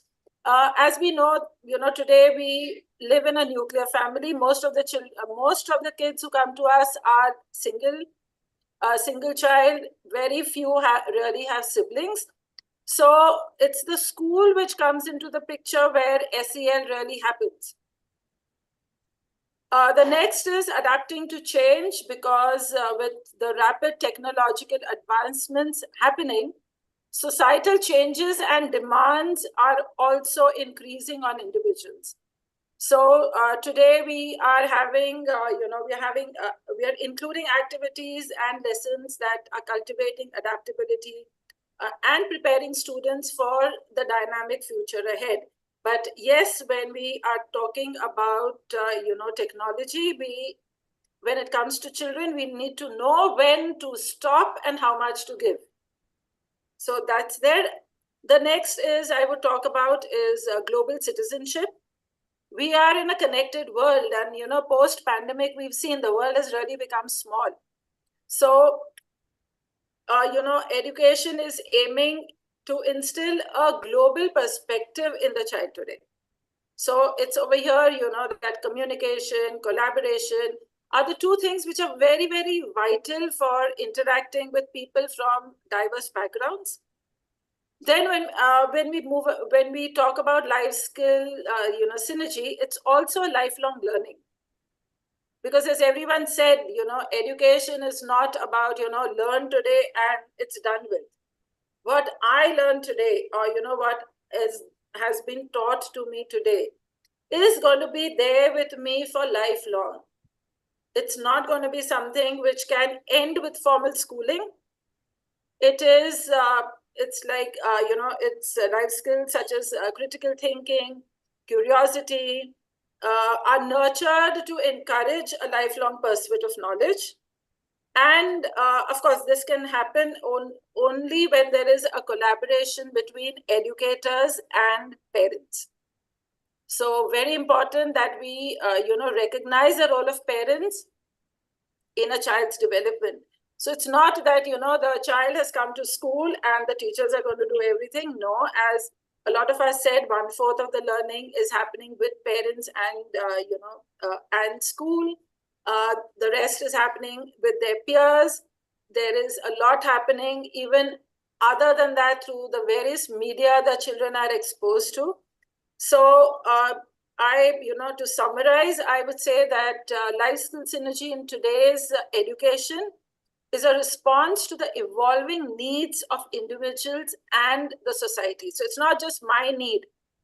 It is basically everyone's, and it is aiming to prepare students not only academically, but socially, emotionally, and practically, and it's fostering well-rounded individuals who are capable of thriving in the diverse and dynamic environments. So that's what I have to say about life skill synergy. Thank you so much. Wonderful, ma'am. Wonderful. As you spoke, yes, life skills synergy. So here, what we are actually doing is we are synergizing each other through continents.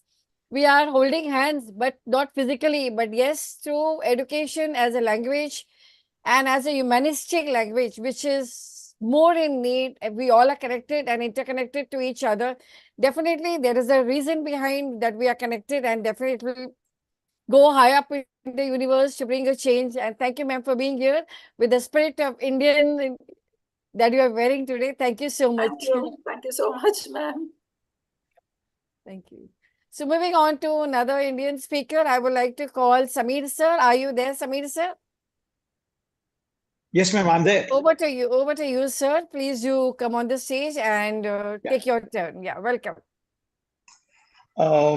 My topic was about C in education, but I'm so happy to see that most of my work is already done by the respected speakers, one from the elite, Mr. Bhatia, and so is Jenny ma'am from US, and also right now, a moment before Dimple ma'am had continued the same topic. So it is now been a very easy job for me to interact. So before I start off with just, I want to come to my classroom. It's a dark room filled with 140 students, all curious to know. And on the screen, you find a double amputee Mark Inglis from New Zealand.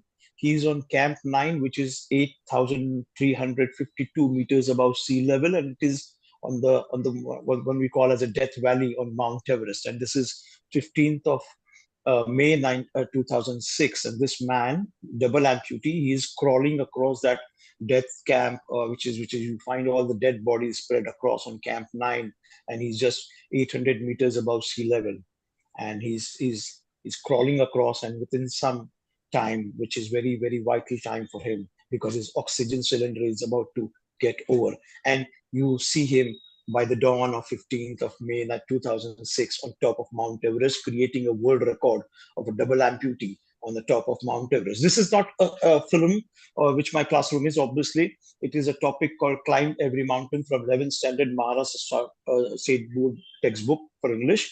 And I'm teaching, rather I'll say I'm not teaching, I'm showing this particular thing from National Geographic documentary, which was made on Mark Inglis, one of the great, individual, inspiring individual of mountaineering, from the lesson of 11th standard. So time and again, as I said, it is now time for us to show rather than teach. And that's what I suppose even the elite Mr. Bhatia said, that 25% of learning comes across in terms of this particular age.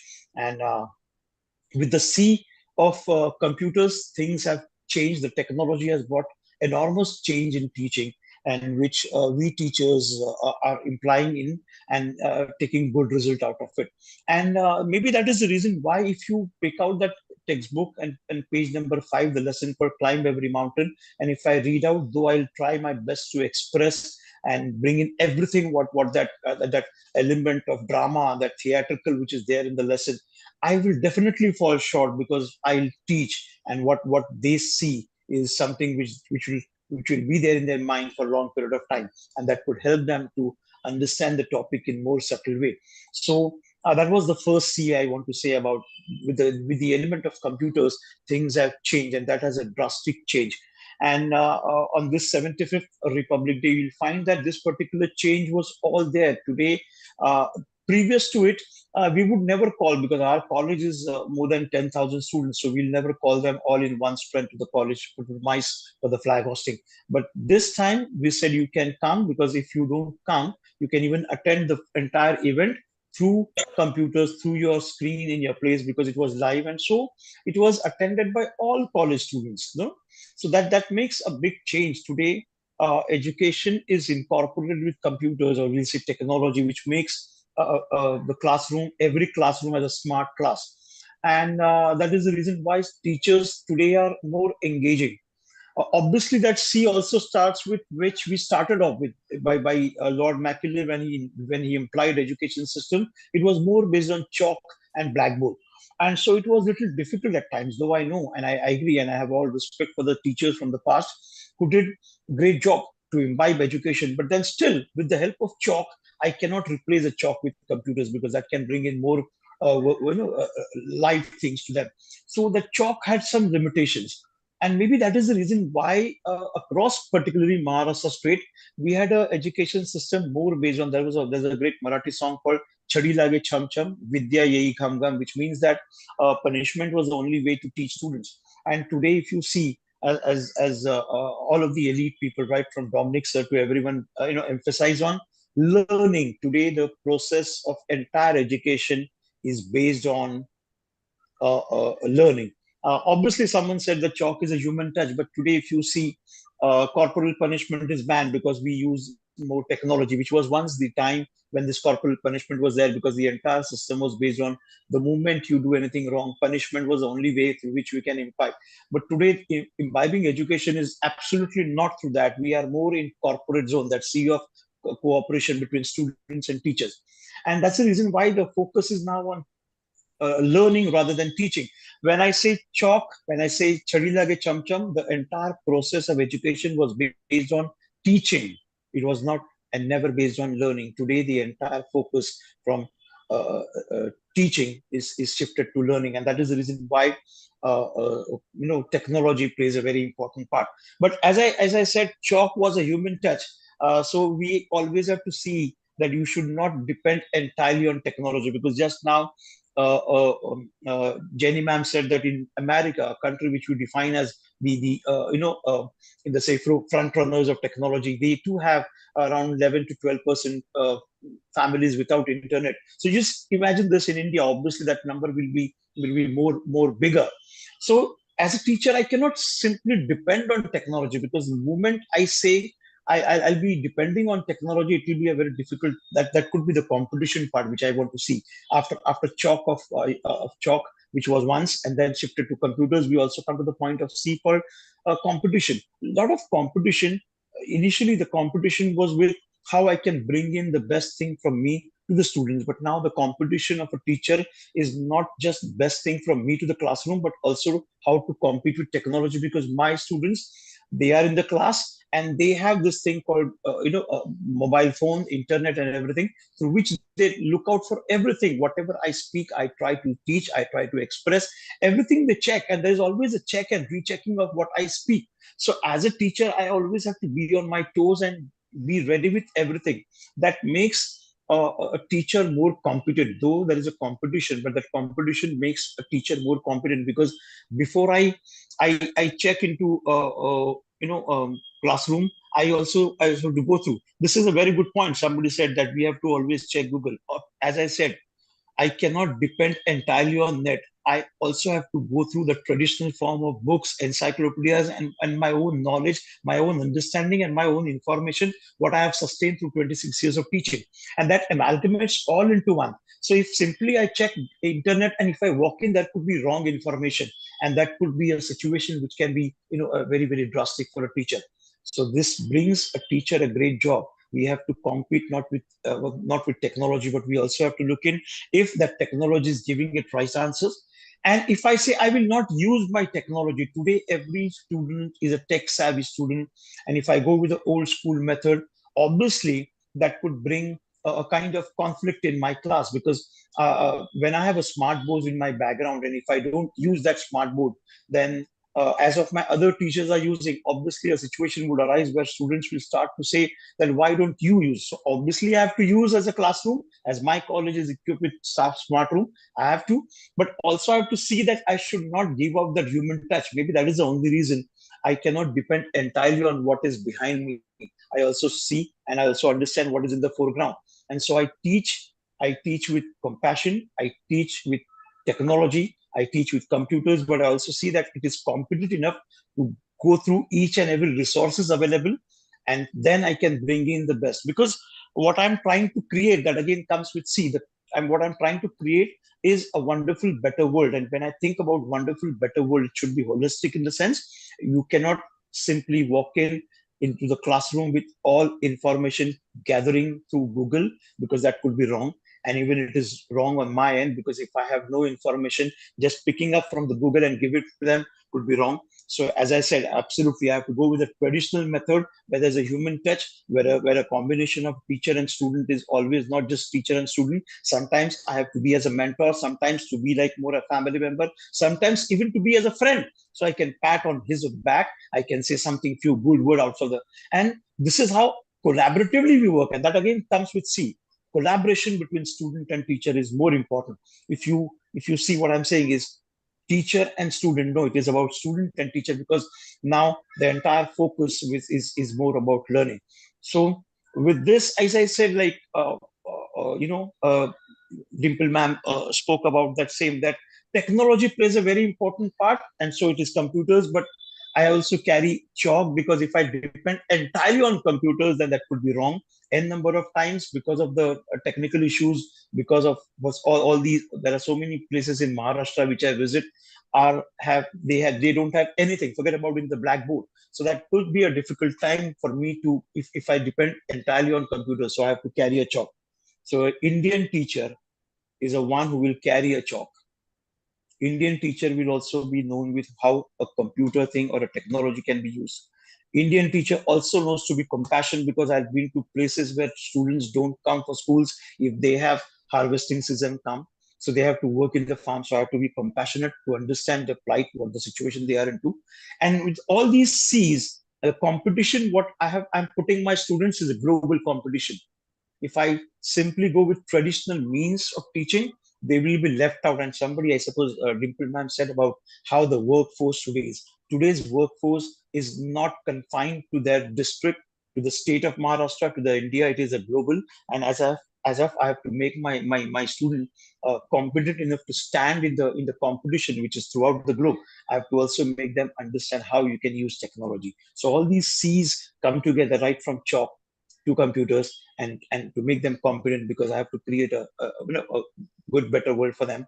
So these are all combined into my teaching, and not just my teaching. I'm representing all the fraternity of Indian teachers. So we just are the one who bring in everything into the classroom and make some experience which they say this could be something which everyone enjoys through, and they walk out of the class more confident. So the entire purpose of teaching today is to give them confidence so they can be in the race and they can win the race, and then too they can have a holistic life. So this is what I just wanted to say. Thank you, ma'am, for giving this opportunity, and I wish this 75 Republic Day everyone. It was an awesome experience we had throughout, and so you're going to have some great things coming up. So thank you, and God Thank bless. you. God bless. Thank you, sir, for your amazing words that can be implemented. And definitely, as you said, most of the speakers covered up everything. What you Yes, did, ma'am. what you offered all of us a combo package. We always look for a combo package. We go to Yes, ma'am. Thank KFC, we go to McDonald's, we go and look for the Yes, combo ma'am. package. So Yeah, you have yeah. given us a combo package of everything using Thank you, ma'am. each part of the nugget that you can Thank you. say. And Thank definitely you. yours was worth listening also and worth Thank you. implementing also, because when we talk about artificial intelligence and robotics, I don't Yes, think yes, ma'am. artificial intelligence, the robots can have the human touch or the human Yes, ma'am. feeling of compassion and empathy. Absolutely. Those only human beings can give. So Yes. definitely artificial intelligence lacks over here, where Yes, ma'am. educators like you go into the deep part of the areas where education is actually zero, Yeah. and where you, through your compassion and through your empathetic enlightenment with the workforce, as Nadia ma'am said, using the labor force inside of you and start implementing those things to make education available to those less privileged ones also. So hats off to you, sir, for doing this amazing job, and many more over here who are doing outstanding work. Absolutely. All And of them. many All of them. congratulations to you all. So thank you, sir. Yeah. Thank you, ma'am. Over to my next speaker, I would like to call Nahid sir from Uttarakhand, and definitely he is also a very core part of Metamorphosis. Over to you, sir. And thank you very much, ma'am. You always give us platform. It is very dynamic, result oriented, and one of the outstanding platform, I must say. Happy Republic Day to you all. And I appreciate all the speakers. They have been speaking and articulating their views very effectively. So today, ma'am has given me topic, Republic and education. And I feel that the purpose of education is freedom, because we have been fighting what for? For freedom. So what happens if we are talking about education? Education liberates us. Writing skills liberate us. Reading skills liberate us. So education carries us towards liberation. If my comprehension level is good, I have got liberation, that yes, I'm free to read the material I want to. And writing in the same manner, if my punctuations are good, right, my grammar is good, if I'm able to express my views, so I feel myself liberated, right? If we are talking about republic, we must talk about grammar of rules, grammar of ideas, grammar of rights and duties. How can we be implementing our, how can we be acquiring our rights when we are well informed?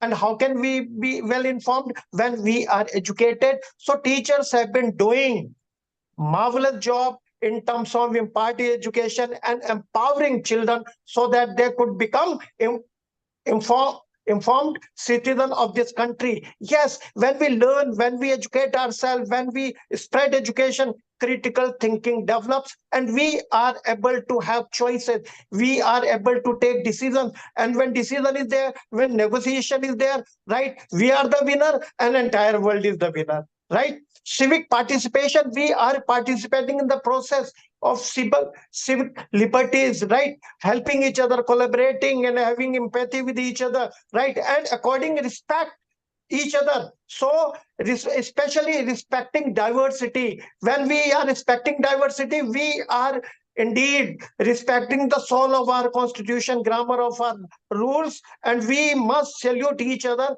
for adopting such a grandeur, big, and the lengthiest constitution of our country, right, drafted by Dr. B.R. Ambedkar. I take this opportunity to salute him, right? Rule of law.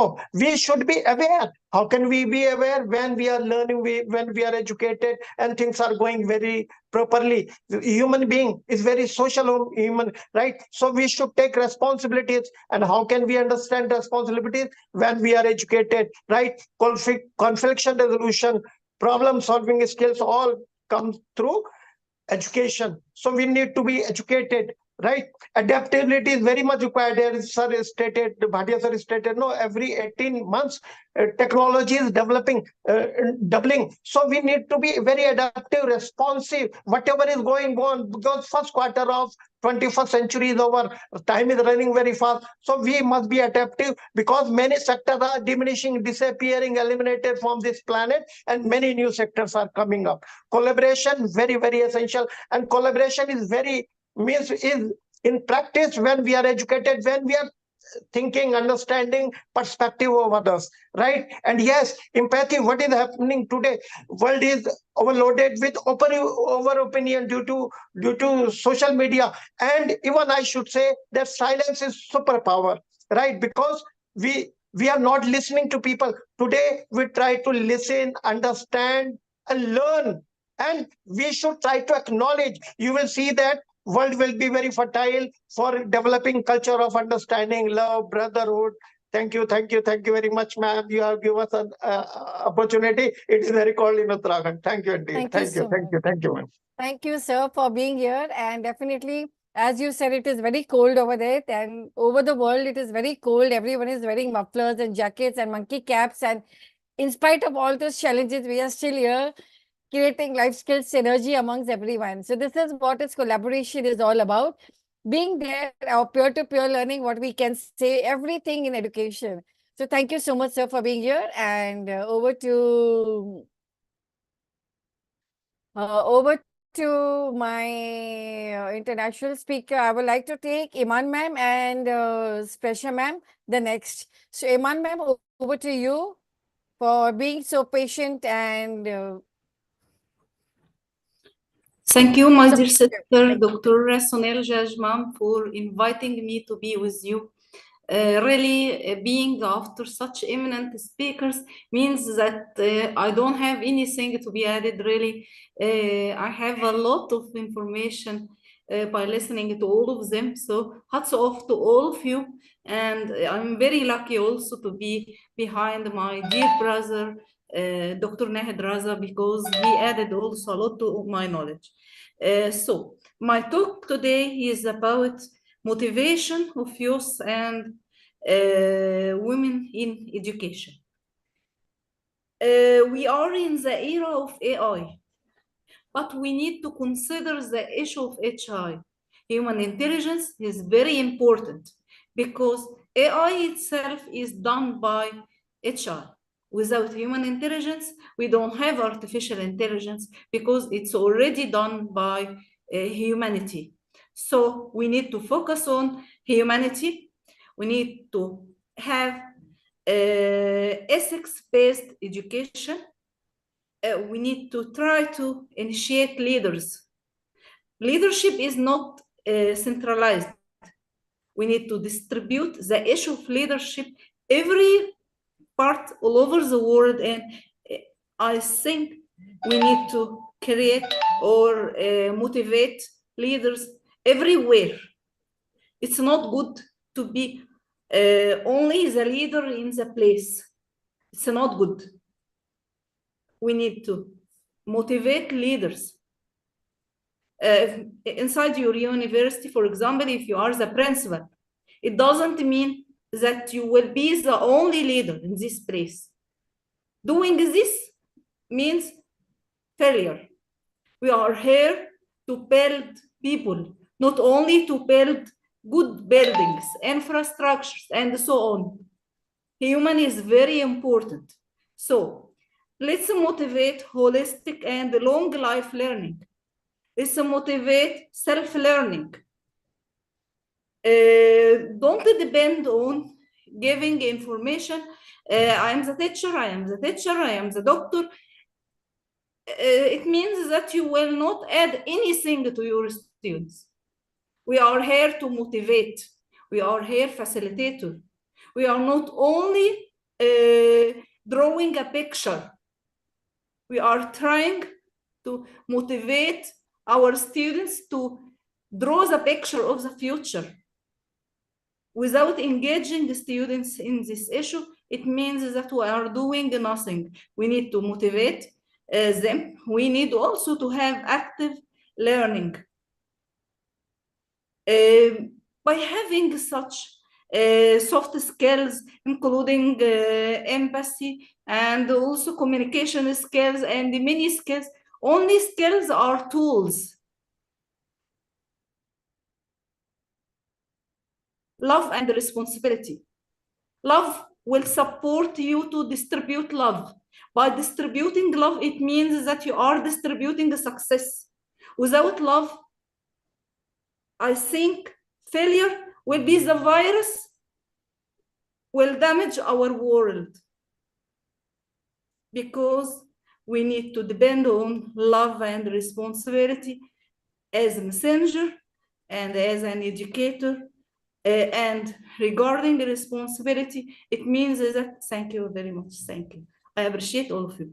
Without responsibility, it means that we will not have any soft skills. We will not try to motivate or to develop or improve ourselves. We will be fixed as stones. We are not stones. We are human beings. We have soul. We have a psychological status. Maybe today I am in a good mood. Tomorrow I'll be not. So inside your school, inside your university, in any educational place, you need to think about the psychological status of your students. So this is a motivation. How can I talk about motivation when I'm trying to do a lecture? I'm not looking to my students. If I'll ignore anything, some of them are sleepy. Others are using the mobile. Where is the lecture? We need to engage them. We need to engage them. We need to look to their eyes totally. Not personally, but totally. We need to interact with them. This is the motivation. We need to engage them. And also, we need to ask them to be the educator. I'm saying to my students, today I'll be not the educator. It's you. It means that we are trying to build leaders. So finally, I need to highlight the issue that when we are thinking about education, we are not going to build good buildings, but we need to build good humanity. And also we need to talk about human structure. We need to talk about soft skills as tools, AI tools.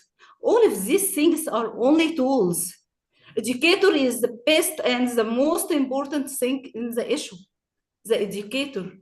But no educator and no education without a student. And also we need to distribute the issue that all of us are students. All of us are students of science. Tell our this. No one is scientist. When you are calling yourself, I am the scientist, I am the superhero, I am the best person, it means failure.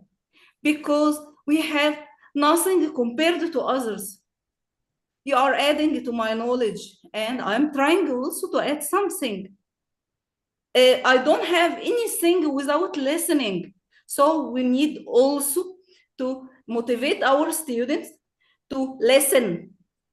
Inside the lecture, I'm saying to them, listen, not only to me, appreciate your colleague. When they are trying to do something like trying to stimulate or do something like simulation of a lecture, I'm trying to make them the educator of today. So try to listen. Appreciation is not only for all the people. Appreciation must be done with all people. Listen and appreciate and distribute. Don't have any fear to distribute science. Speak. Try to kill your fears. And also, when we are talking about motivation, we need to say you are right, but don't say you are wrong. I don't like I don't like to damage the brain. I need to motivate. So don't say it's wrong, but please say it's right. But I have some notes. Then you can say hundreds of things. He will or she will accept. But saying you are wrong, so I can't accept anything again. Already you said that I'm wrong. Try to develop and improve yourself before trying to improve or develop others. Because if you will be fixed, everything will be fixed. If I'll try to motivate myself, if I'll try to be in long life learning, it means that I'm trying to develop and improve others by looking at me. Now I'm a student of some things. Tomorrow I'll try to be a student in another area or another field, because we need to be multidisciplinary people. It's not the time of unidisciplinary. For example, I'm working in the era of biotechnology. It doesn't mean I'm biotechnologist. No, I need to learn law. I need to learn intellectual property. I need to learn psychology because I am educator.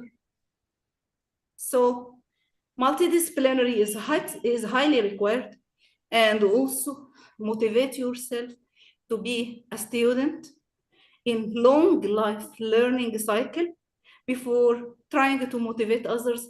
Motivate yourself, and when you success in one thing, remember that there are many things to be achieved. So we need to be achievers, and don't say now I reached. No, the distance is too long, and success contains many things and many steps. No end. It's something called endless process. Thank you very much. I'm very happy and very lucky to be with all of you.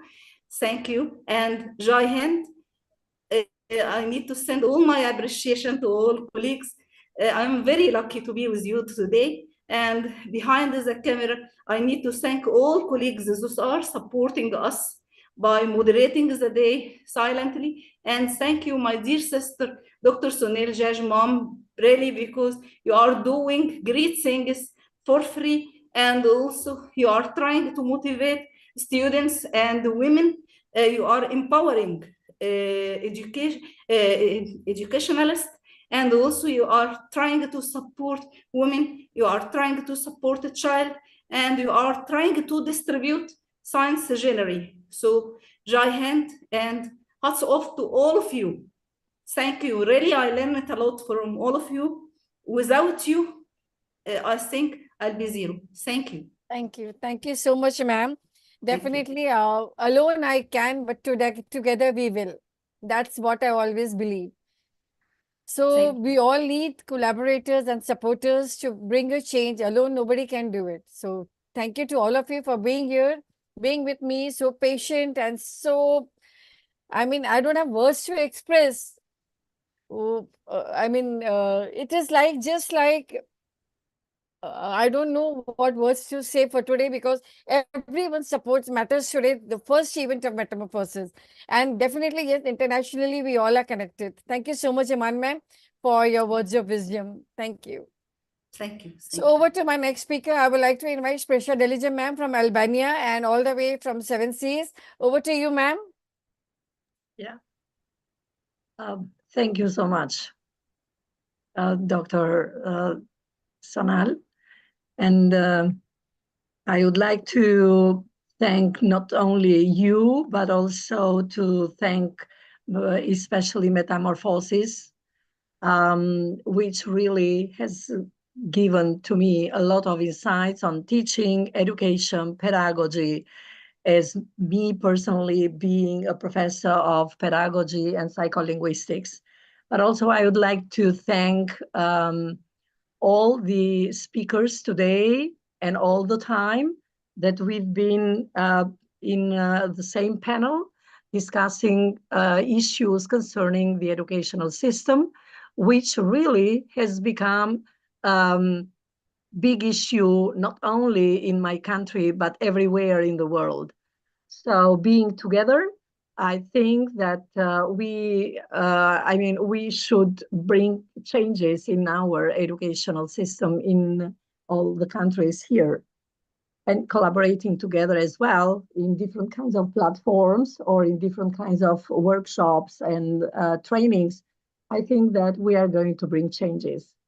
So all your work that you've been doing in Metamorphosis, trust me, I just transmit them to my students to have a look at that. And yeah, because I mean, I prepare student teachers and they really need to know, to know what is going on in the world about to reinforce and to enhance the educational system around the globe. My talk today is about just how to respect, teaching respect and its impact on the educational system.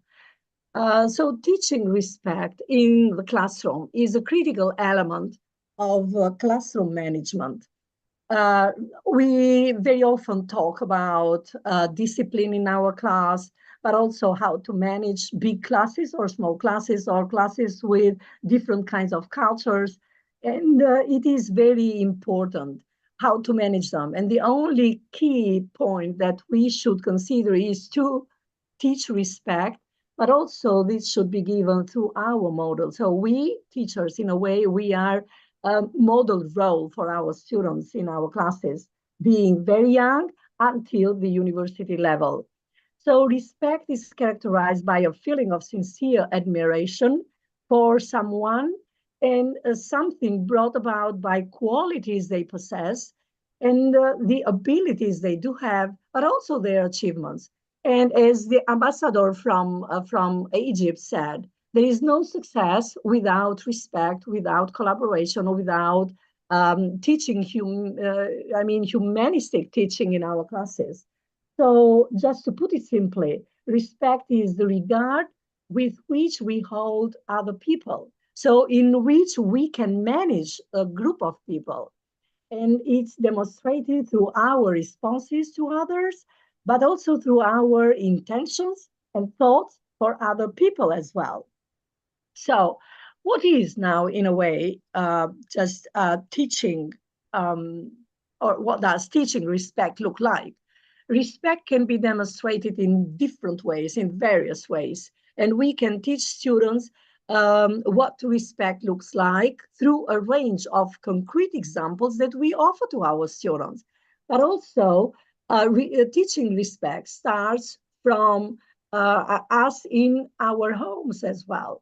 And then we can go deeper in our school. So it's a kind of a long life learning. And it's not like that, we could teach it at home or we can choose it to teach it in the schools, but we can combine both of them places. So in the school setting, we can teach general ways to demonstrate respect through teaching the following skills with the understanding, and it's a continual learning process.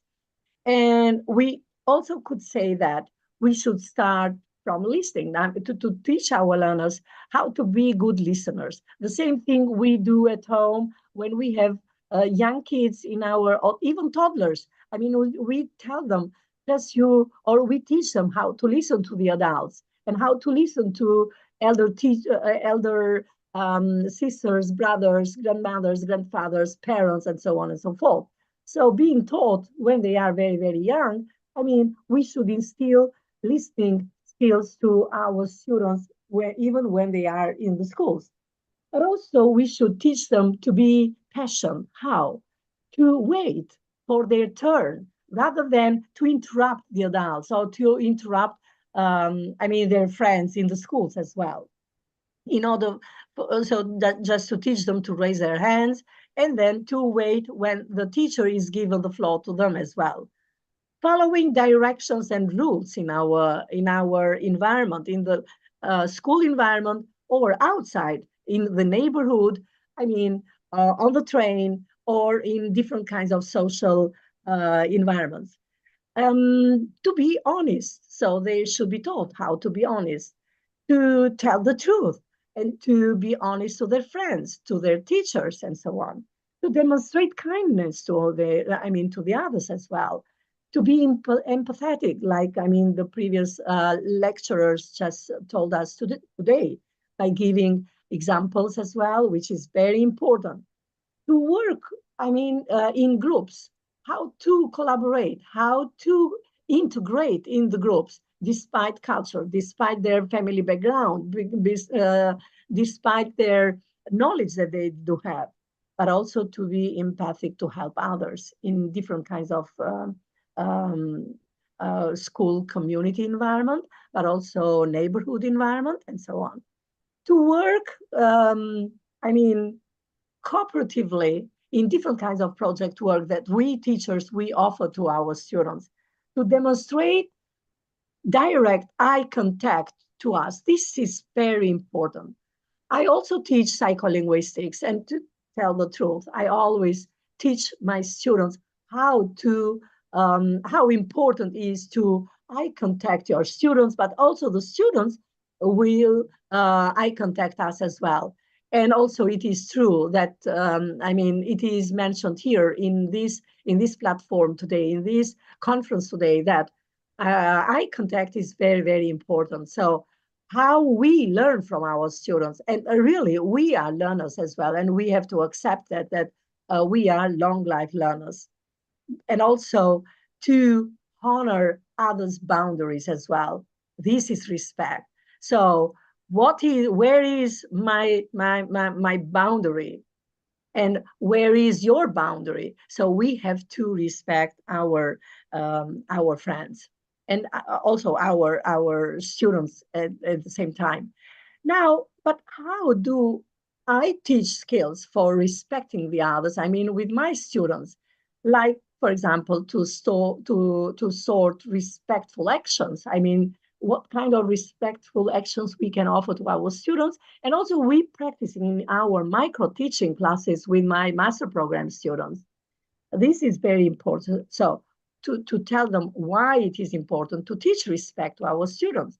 But also we create an anchor chart for ways in which to demonstrate respect in our schools, at home, in the community, wherever we are. So we talk about great ways to show concrete examples in various real world situations. Like today, for example, we are celebrating, Indians' National Day. But being me as a foreigner, I'm learning a lot. And I'm distributing this knowledge to my students as well, which is very beneficial. We also offer different kinds of scenarios to our students to elicit conversation about respect in various real life situations for them to understand better, but also to put it into practice. It's not a matter of just teaching them. It's a matter of how we practice and how we apply this new knowledge to our students in real life situations. We also practice different kinds of games, though they are students, master program students, but still we play in our classes in order to provoke different situations concerning respect, empathy, but also talking. So this is my turn, and the next is your turn, and so on and so forth, and not to interfere and not to bring problems to our students. And the last is to praise respectful responses. So I always teach my students to come up first with good feedback to give to the students. And then not to say that you are wrong here, you have to improve there, but through recommendations. If I were you, I would recommend, or I would suggest that I would have done this and this and this. So rather than saying that you did it wrong and you did it, not good. So giving recommendations to our students and teaching them how to be respectful and how to respect the others, they are going to be successful and to bring success in their teaching. Thank you so much. And if you have questions, I'm willing to reply to your questions. Thank you so much. Thank you. Thank you so much, ma'am, for sharing knowledge all across the seas from Albania all the way. And it's a privilege to have all of you over here. I think from the last 1.5 year, Marine ma'am is with me, Rania is with me, and Iman ma'am is also with me. Hope to have you and Jenny ma'am also together this year to bring a change across the 7 seas. So thank you so much, ma'am, for sharing your words of wisdom. Thank you. And happy Republic Day to all of you. Thank So you. my next speaker, I would like to call Marine ma'am on this stage. And over to you, Marine ma'am, for sharing your knowledge across the nation. Thank you so much, dear Sonal ma'am. I really appreciate it, and I'm honored to be here. So I greet everyone in the universal greeting of peace with blessings. It's always such a pleasure to be with Metamorphosis. I think Sonal ma'am knows my always entry line with Metamorphosis is it really lives up to its name with this Ubuntu, because through this Metamorphosis platform, we keep learning in our different fields, and we keep helping others to learn from what we learn. And that is what the whole idea is, to try and change through education, whether it's changing a mindset, whether it's changing your belief, whether it's changing something. And that is why something like today is so crucial. So thank you so much to everyone here, because I think everyone has given us all something that we can take away, and we can try and change within what we do. So thank you so much to all speakers, and thank you, Sonal ma'am, as well. And yes, let me just quickly say Happy Republic Day to India. And I pray, as I think everyone prays now, for global peace and global unity and harmony for everybody. And for us in South Africa, as we have Indian heritage. So some of my ancestors would have come from India. So India soil, I have to congratulate and say Happy Republic Day. So today, my topic is about redefining you for success. So how do you redefine you for success? So I'm not going to take too much of time, because I think everyone has really touched on the topic of success a lot in each of what they've said. But I'm going to ask a couple of questions quickly. So I'm trying to change just talking. And whether it's us that are on this platform, or whether it's somebody who's going to be watching this later, I think these questions might be pertinent to how we actually learn. And that's what the whole idea is, to learn about ourselves first, and then learn how to implement what we're learning to other people. So if we were to look at my topic, I'm talking about redefining you for success. That word of redefining, I'm never going to be able to redefine unless I know what define means. So if I'm talking about you or me, I can't redefine me unless I can first define me. So ask yourself a question in your individual capacity, not necessarily as the educator, the teacher, the student, the mom, the dad, whatever role you play is your role. But you as your individuality in you, what is your definition of you? And when you can understand that, then you'll be able to do some kind of an introspection or self-awareness, or find some things about you honestly, about what might need to change about you to make you the best version of you. And only when you're able to do that in your honest capacity will you be able to redefine you for the best of you. And that then leads to that word of success in my topic. And then I ask another question. How do you define success? And when I say how do you define success, I mean you as the now new redefined you. What does success mean? Maybe in your initial you define success as materialism, something to do with money, something to do with stature, something to do with 40 certificates behind me on the wall. And suddenly my redefined me actually is all about success, meaning that I bring positive change to someone else and see the change in somebody else. So I want to use what I've gained in terms of education to bring success firstly to myself, because I feel success within me. And then I want to enhance success in other people because I want them to feel the same. So to understand how to redefine you for success, you have to understand you first. And that for me is key. And, when I joined, I think I might get the name wrong, but I think it's Narendra Bhatia sir. He was speaking and he mentioned 3 very key roles about education in itself. And I'm still old book, okay? So I'm still pen and paper based as much as we're in AI and technology. And he mentioned number 1 was that you have to have in terms of education, you really have to know what you want to do and how you want to study in terms of your knowledge base. And then you have to have skills, and then you have to build your expertise based on those things. It's the threefold program. And if you have these things in check for you as your defined you, then redefining you is not so hard, because then you're looking at how to holistically develop you. And remember, redefinition of you is not once off, because life is going to continuously throw you things that's going to alter you in some way or the other. So every day right now, maybe something could be occurring that's redefining something about you, and you're just not conscious that it's happening. So I'm saying bring it to your conscious level, because then you're doing it for a positive change for you. And when we have to talk about our children, talk about our teachers, talk about parents, talk about humanity at large, we have to ask ourselves, if you're a parent, ask yourself, does my child actually define success based on them finding or me being pleased with them? Or am I allowing my child to express something that might be of a different mentality than me? Do I allow for that? Do I even allow for that change of mindset? Do I allow for a different opinion between me and my child? Or am I making my child define success based on me being happy with my child? And if you are the child, how are you learning success? What do you think success is about?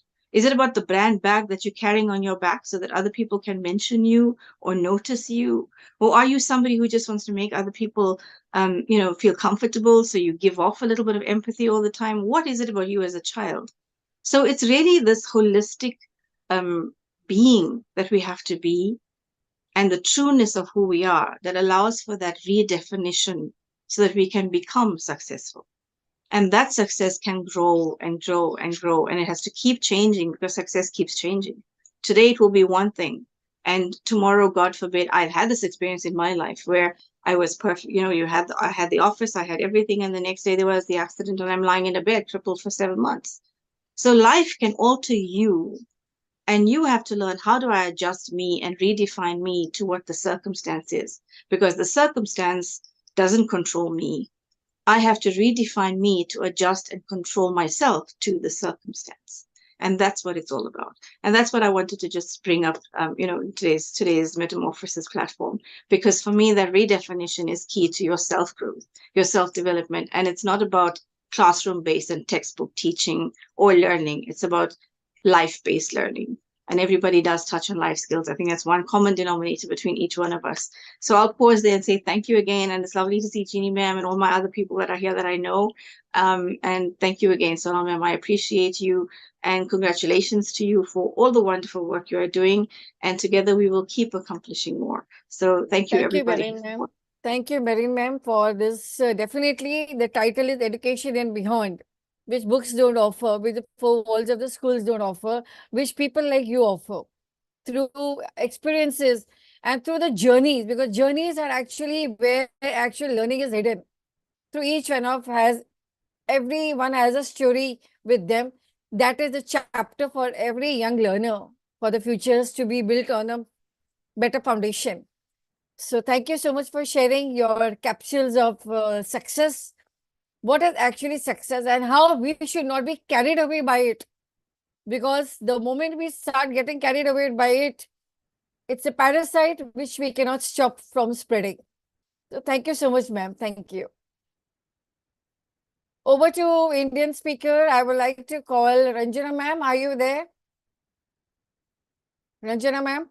Yes, madam. Please take the stage, and over to you for being so patient, supportive. Thank you, ma'am. I was waiting for my turn. Yes, I know that. Okay, thank you, madam. Happy Republic Day to all. Now, my topic is the change maker in education. Now, all of you must be thinking, who is the change maker, or you may be knowing it already. Now, before I go to the actual points, let us all visualize a flame where Dr.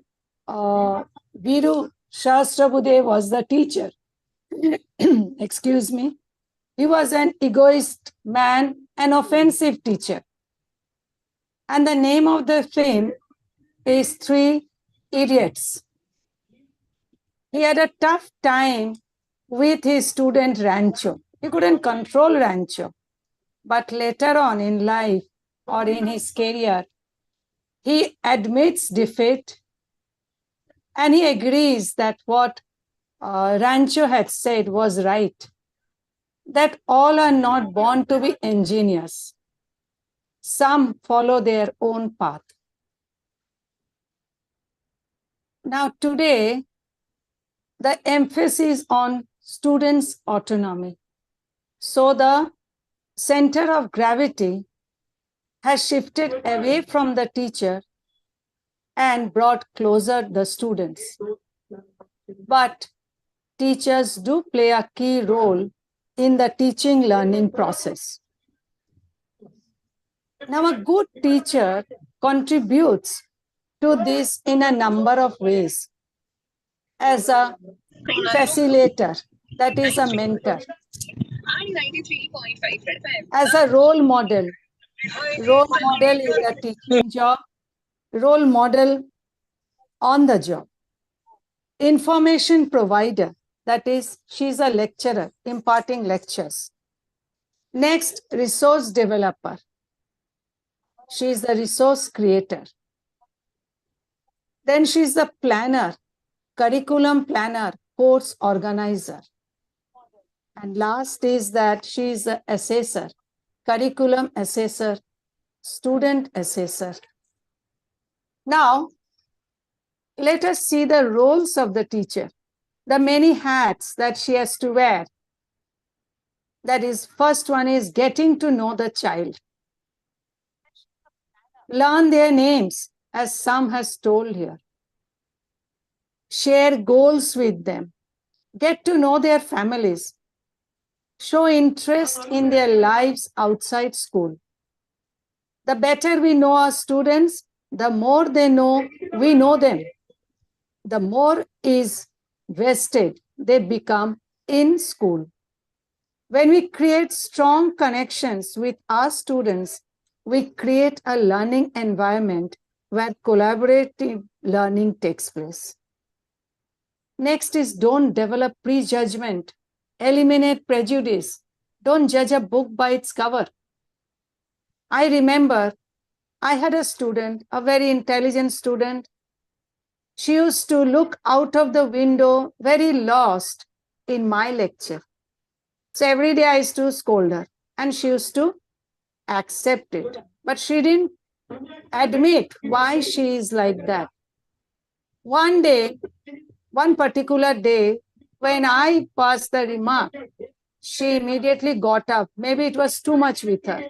And she told me that today I literally dragged the oxygen cylinder home for my maternal uncle.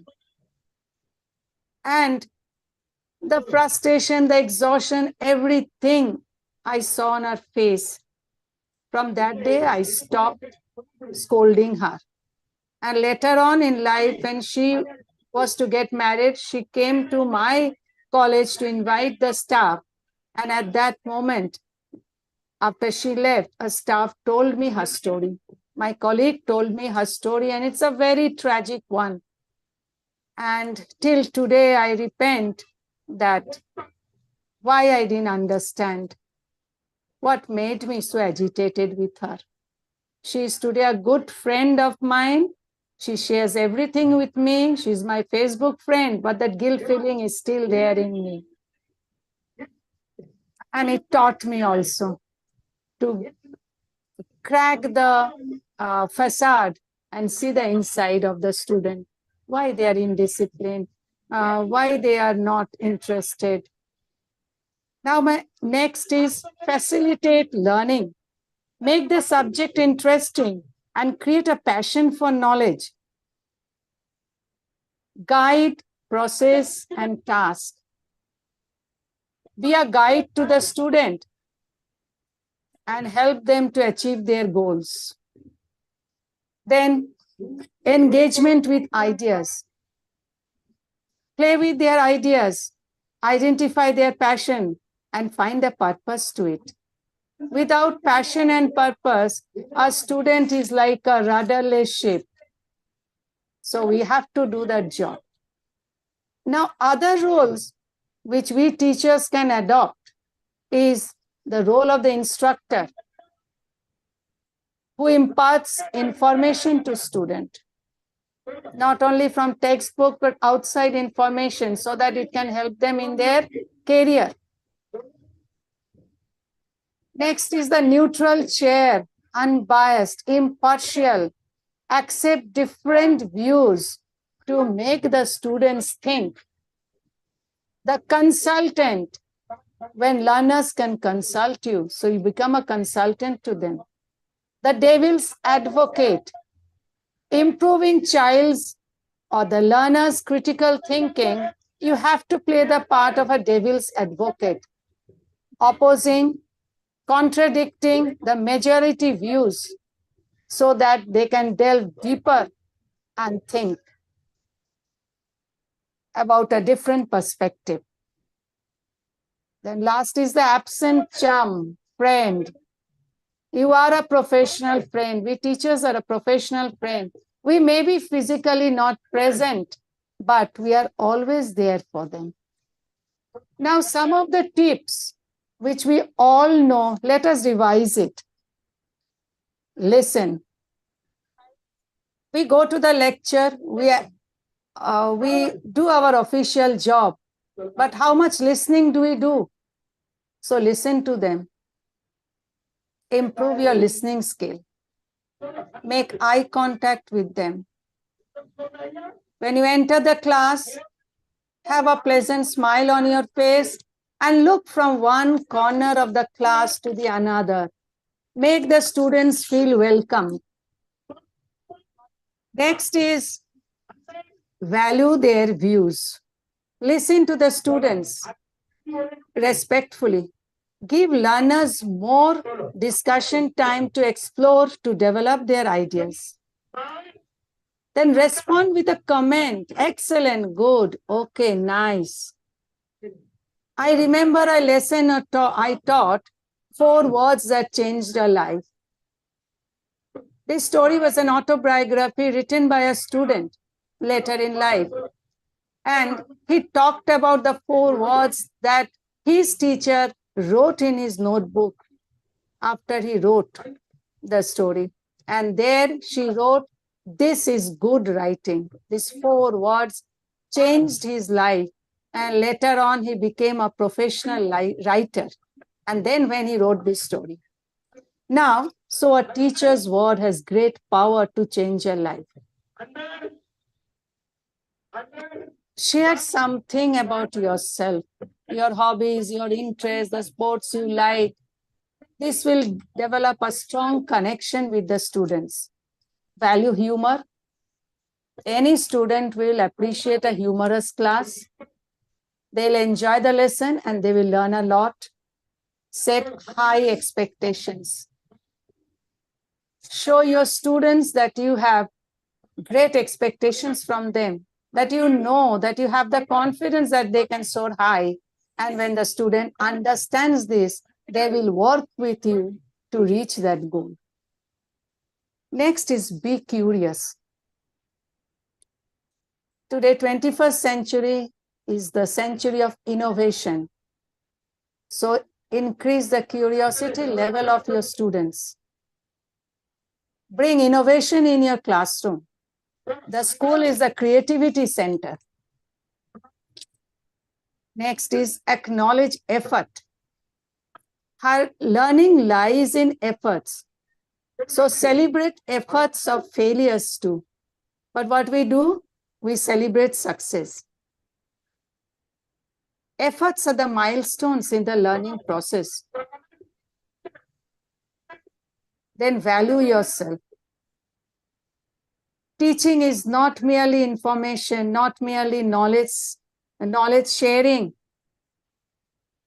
It's your values which you carry to the classroom. And the way your students reciprocate, it is due to the values which you took to the classroom. Now, there are other things. I may be taking a lot of time, so I'll just read the heading. that teaching goes beyond sharing academic knowledge. The teacher has to be, teacher must have educational responsibility, must have ethical responsibility, students' responsibility, and social responsibility. The best teacher lives outside their own needs and reasons, but remains sensitive to the needs of others, including students, parents, colleagues, and the community at large. Now here, I remember another film which all of you must have enjoyed, Tare Zameen Par. The parents didn't understand their child. They put him to a boarding school, but the teacher Ram could find out, could detect that he was a patient of dyslexia. And he helped the child explore his potential. So he can be counted as the best teacher. Now I sum up with the words of Aristotle. Those who educate children well are more to be honored than they who produce them, for this only gave them life, those the art of living skill, living well. Thank you. Thank you, Sonam, madam. Wonderful, wonderful, ma'am, wonderful. And as you said that you still have the guilt of not being there and understanding the person's perspective, what the other person must be going on. So I think we all keep sharing of, we keep sharing that the moment is now. So if you really want to appreciate someone, if you really wish that, yes, if Ranjana ma'am was not there, I wouldn't have learned something, share it out with the person on the other side, because the time is now. You never know what every moment is going to hold for everyone. Yes, later on she had confided in me on her marriage day that she took travel and tourism course because I had mentioned once in the class. I used to talk of career. I loved it. There was a lesson, I think, like that. It's a long back. I don't remember. So she told, she confided. She didn't have any anger. She was more grateful. So I learned from her. This is what the actual journey is about. Appreciate everyone's effort. Each one of us trying his level best to make this world a better place. So only through our own ways, own different unique ways, we can make this world a better place. Unless we remove the big fat ego, and convert it into an education. That is when we will see the young learners coming out as better strategies of tomorrow, because we need leaders for the tomorrow generation. We don't want copycats. Okay, from here you take, from here you take, and start implementing. We want innovators in actual sense, and that is only when people like us, Ranjana ma'am, Sameer sir, others who are there all across the globe, trying to make something or the other to make the education easier for everyone. And definitely vocational learning is the need of the hour. So thank you, ma'am, for sharing your wonderful words of wisdom and experience.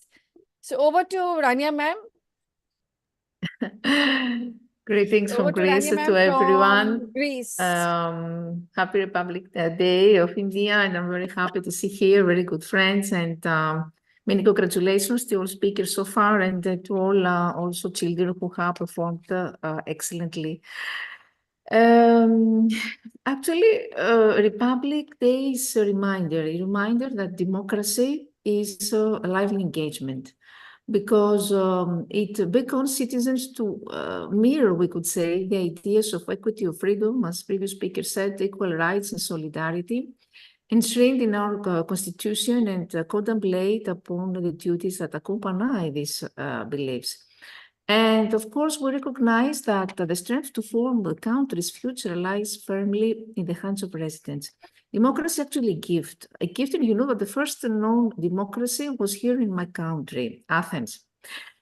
Today I have decided to talk about peace, because actually peace education, since we all experience all this war context, and since Global Peace Index, which is the world's leading measure of global peacefulness, which has also empirically developed the positive peace index, The post-epistemics measures the attitudes, institutions, and structures that create and sustain peaceful societies. All these indexes are likely to be negatively impacted the last years.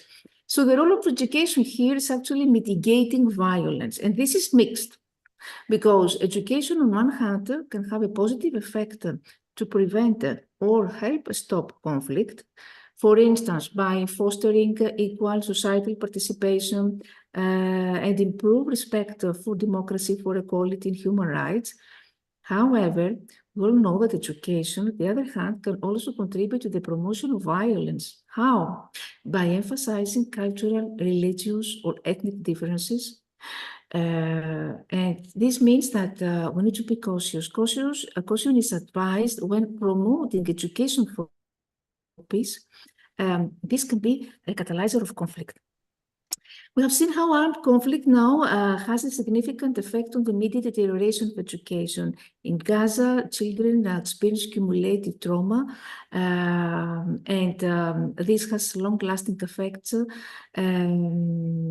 Studies I learned, have read recently that studies, for instance, of children in Rwanda who witnessed the genocide in 1994 were 15 percentage points less likely to finish third and fourth grade. So continued disruption of education can affect adolescents' also academic achievements. The children in Gaza will need 15 years, as experts said, to recover from the shock. And of course, this has to do with mental health disorders, or these children are suffering from depression, anxiety, and all these issues. And there are also, I've got to say that there are significant gender differences between girls and boys. Boys are more at risk of dropout because of the participation in the war effort or for economic reasons. And on the other hand, girls are more exposed to sexual violence. So given all these effects of conflict-related trauma, I think it is essential to invest, first of all, in psychological first aid training for teachers and school counselors, psychologists, so that we can be able to support students affected directly and indirectly by the conflict, and to help them cope and refocus on their studies. Longer term, it will be important to invest in peace-building curriculum. So, in order to encourage non-violent approaches to conflict resolution, and in order to work towards restoring peace and social cohesion. So within this framework, peace education is important because it's holistic, because it embraces all aspects of human life, emotional, social, psychological. And this also helps, peace education helps to build the defenses of peace in the minds of people. So I think that peace education needs to be incorporated in the curriculum in all countries, and this will make definitely lessons more meaningful, more interesting to learners in many ways. How we can do this? First of all, we need to create safe spaces. Everyone must work together in order to create safe space. When we can create a safe space for discussion and openness. So discussion, dialogue activities are very important. Organize the cultural activities. That could be, for instance, to present the differences of cultures, of traditions, of histories through arts, through music, through theater, so that children can be more aware of the traditions and cultures of other countries, so they could be more tolerant and more compassionate. Another technique, we could say, for peace education, that could be to organize international collaborative programs. For instance, in Europe, we have Erasmus programs, we have twinning programs. When teachers, students from different countries, so within the same countries, but with different schools, they can be in contact. Of course, organize online sessions with students from different countries, and also, very important is, especially in primary education, we can organize simulations and role-playing. I know Dr. Sonal loves role-playing for conflict resolution. If we give them some specific situations and through simulation, role-playing, through theater, I think they can reach what we call a catharsis, so they can liberate, so they can learn how they can solve conflicts. Mediation activities, and if we talk about prejudice and bias and all the stereotypes, I think that a fake news workshop that would be a very interesting part in a peace curriculum. Of course, I promote volunteerism and service learning. I have presented many times in this platform how I promote volunteerism. And here in Greece also I was appointed as International Ambassador of Volunteerism and Education in the Greek Academy Volunteerism Hellas, the governmental program. So teaching to students helping hands, that we need to remember that students need to remember who they can count on, that we are there for them. And they need to understand that they are not alone when they face challenges. Learning about differences, about similarities, about solidarity, always give encouragement to speak up, to help them communicate more, to develop their dialogical skills, to be engaged in meaningful and productive conversations. Of course, we talk about youth. Youth, it's important to engage them, to create spaces for youth to express their opinions, because youth don't trust anymore governments. In order to enhance the peace building knowledge and skills of these people, so training opportunities, of course, can range here from that would be content-based topics such as conflict or gender, to more practical focused areas such as advocacy or project management. So by facilitating youth connecting on individual and organizational levels, or ideas or challenges, best practices can be very, very important. Build trust. Young people lack of trust from governments. So youth mobilization, peace building efforts and campaigns should be our first priority, and of course help them promote the intergenerational exchange. And for concluding, I want to say that I have been a part of the education action plan in Greece about how to help Ukrainian refugees in Greece, in Greek educational system, how they can be smoothly integrated in the Greek schools. Because refugees here in Greece is another alarming, challenging problem for the Greek state. Talking about students who have never attended school, or students who have attended school for some years. There's the students who don't know English language, who don't have appropriate books or appropriate digital aids. So many challenges, and recently what we try to do is to help the Ukrainian refugees by first creating a digital platform where we register the request from the Ukrainian education community. We set up mechanisms that address educational needs. We develop multilingual guides and small dictionaries for all these children. Of course, many training sessions, intensive training workshops for teachers, for psychologists, in collaboration with UNICEF and other non-governmental organizations. So this is what I want to say, that Happy Republic Day. Let's not forget that peace education, especially in this period, is more urgent than ever. Through practical activities, not theoretically. Thank you so much, Rania, for sharing your experiences and knowledge all through from Greece. And it's a pleasure to always have you on Metamorphosis. And for being so patient also today. Thank you so much. So over to my Indian speaker, I would like to call Shraddha. She's been waiting since long, and she is going to speak from her knowledge and experience. So over to you, Shraddha. Thank you, ma'am. Good evening, everyone present over here. This is Shraddha Chaube from Sagar, Madhya Pradesh. I'm an educator, counselor, and psychologist. First of all, I would like to express my heartfelt gratitude to Sonal ma'am, who giving me the opportunity to be a part of this wonderful platform. So as my today's topic is facing adversity through education. So we can say that education gives us such a supernatural strength, and we are not only the educator, we are leader for our children. So today आज मैं जो अपना topic cover करने जा रही हूँ वो अपने ग्रैंड पेरेंट्स के एक्सपीरियंस के थ्रू कवर करने जा रही हूँ. Before 50 years ago, approx 50 years ago, my grandparents both are the headmasters of government school. So in my home, very educational atmospheres are there. Actually जिस टाइम पर लड़कियों को पढ़ाई करना अलाउ नहीं होता था उस समय मेरी ग्रैंड मदर प्रिंसिपल थी और वो हम लड़कियों के लिए बहुत बड़ा इंस्पिरेशन थी. हम लोगों को हमेशा बताती थी कि उन्होंने क्या-क्या एडवर्सिटीज फेस की हैं सोशली, मतलब कैसे वो इतना आगे पहुंच पाई हैं और वो हम सबके लिए एक बहुत बड़ा इंस्पिरेशन थी.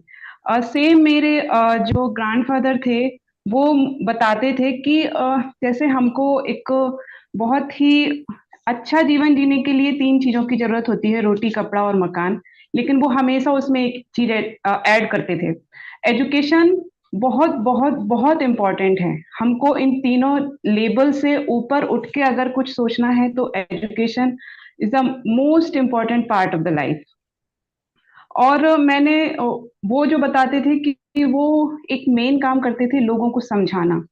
जो वो फेस करते थे, लोगों को वो समझाते थे कि don't collect that much money, you invest that on your children. उनको आप नॉलेज दीजिए, एजुकेशन दीजिए. ये इन्वेस्टमेंट लाइफ लॉन्ग आपके साथ रहने वाला है. ये कभी खत्म नहीं होगा. यदि आपके पास कुछ कैपिटल है, अगर आप उसको गोल्ड में कन्वर्ट करते हैं, तो हमेशा आपको एक डर है कि वो गोल्ड आपका खत्म हो जाएगा या चोरी हो जाएगा. But if you convert it education में, अगर आप उसको कन्वर्ट करते हैं, नॉलेज में अपने बच्चों को देते हैं, तो वो कभी खोएगा नहीं, वो कभी कम नहीं होगा. वो लाइफ लॉन्ग आपके साथ रहेगा, आपके बच्चों के साथ रहेगा. It means knowledge and education is an investment whose benefit you get throughout your life. इसलिए जो मैं उनसे समझी, जो मैंने सीखा, वो ये कि एजुकेशन बहुत इम्पोर्टेंट है इवन लड़कियों के लिए, क्योंकि हमको अपने एजुकेशन लेवल को उस लेवल पर ले जाना है जहाँ पर हर एक वुमन एजुकेटेड होनी चाहिए. उसको हमारे अच्छे बुरे का अंतर समझ में आना चाहिए. वो अपने डिसीजन खुद लेने में समर्थ होना चाहिए. अब अगर हम किसी राजा की बात करते हैं, उसने कितने दिन शासन किया, कहाँ पर शासन किया, किससे उसको जीत हासिल हुई, किसी को भी याद नहीं है. हम सब हिस्ट्री में पढ़ते हैं बट किसी को याद नहीं है. लेकिन राष्ट्रगान किसने लिखा, हु इन्वेंटेड वर्ब, ये हम सबको पता है. क्यों पता है? क्योंकि ये हमको एक बहुत बड़ी सीख देके गए हैं. इतिहास गवाह है कि राजा सिर्फ अपनी प्रजा में ही पूजा जाता है. लेकिन जिन्होंने राष्ट्रगान लिखा है, विलियम शेक्सपियर, अल्बर्ट आइंस्टीन, ये हमारी जन्मभूमि में ही नहीं बल्कि सारे विश्व में माने जाते हैं because of knowledge. So that's all my part. Thank you ma'am.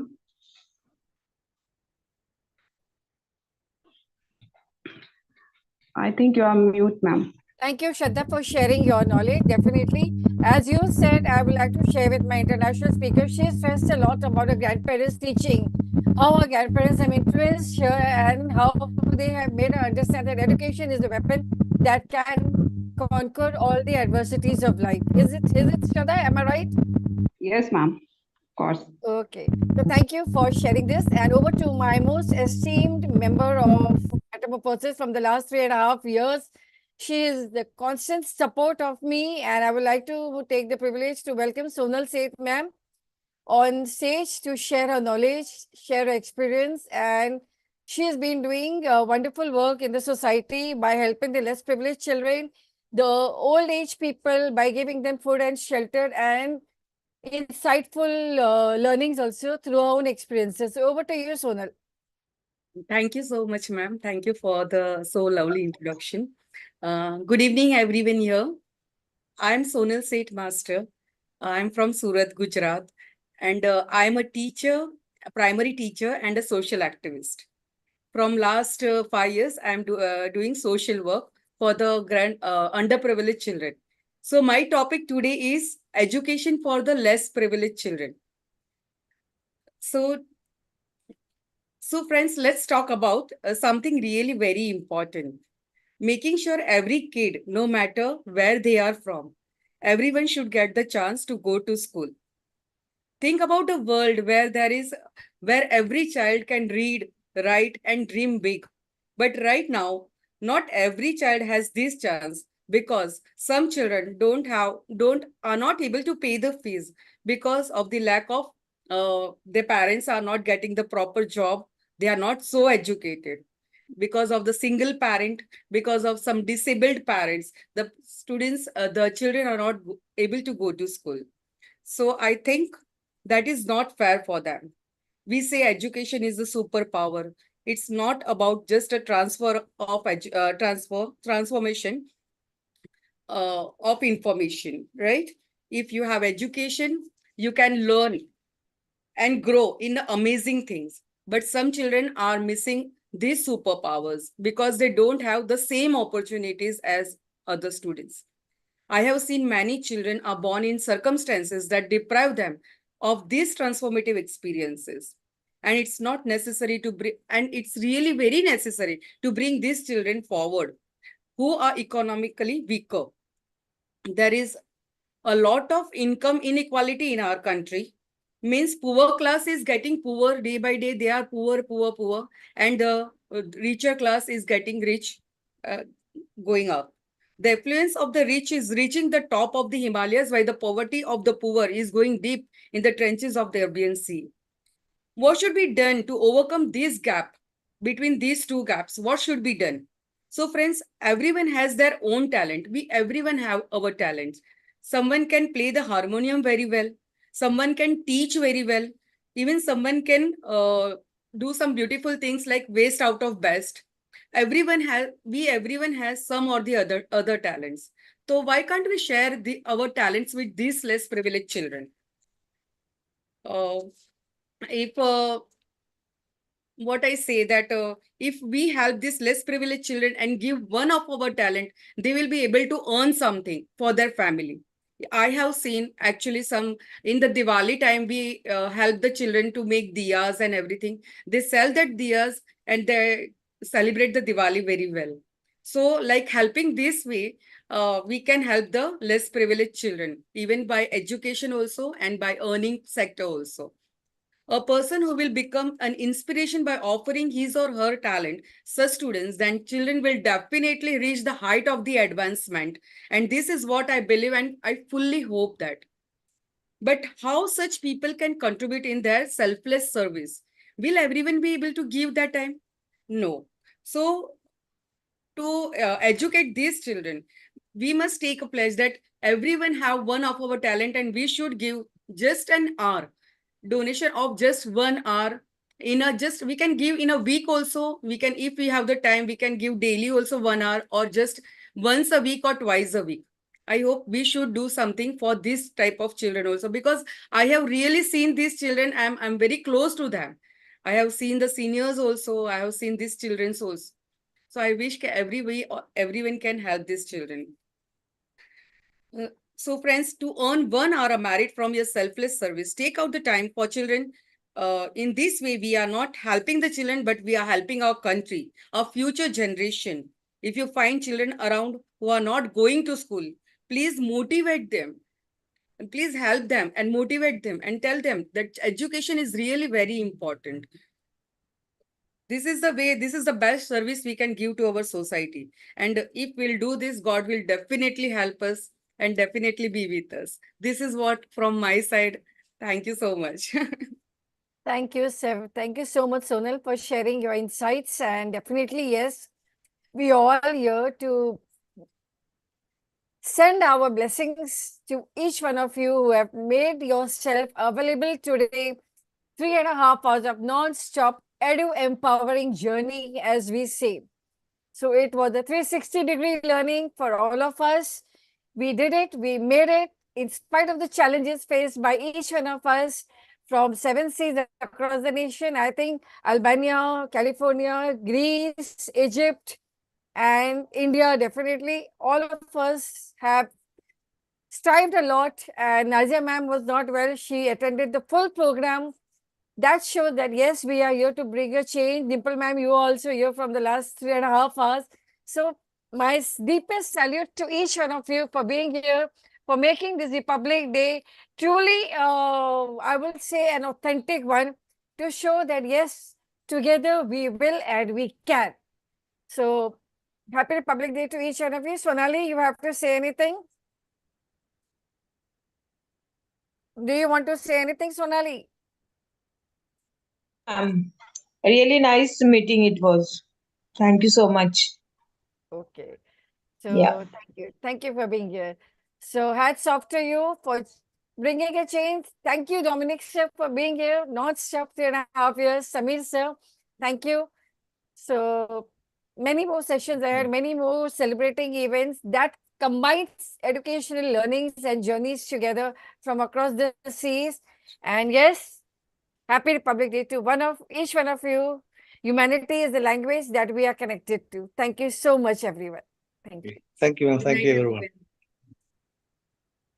Good night, Thank everyone. you, ma'am. ma'am. Thank Good you, ma'am. night. Thank you. Thanks a lot. Good night. Thank you. Thank you. Jai Hind.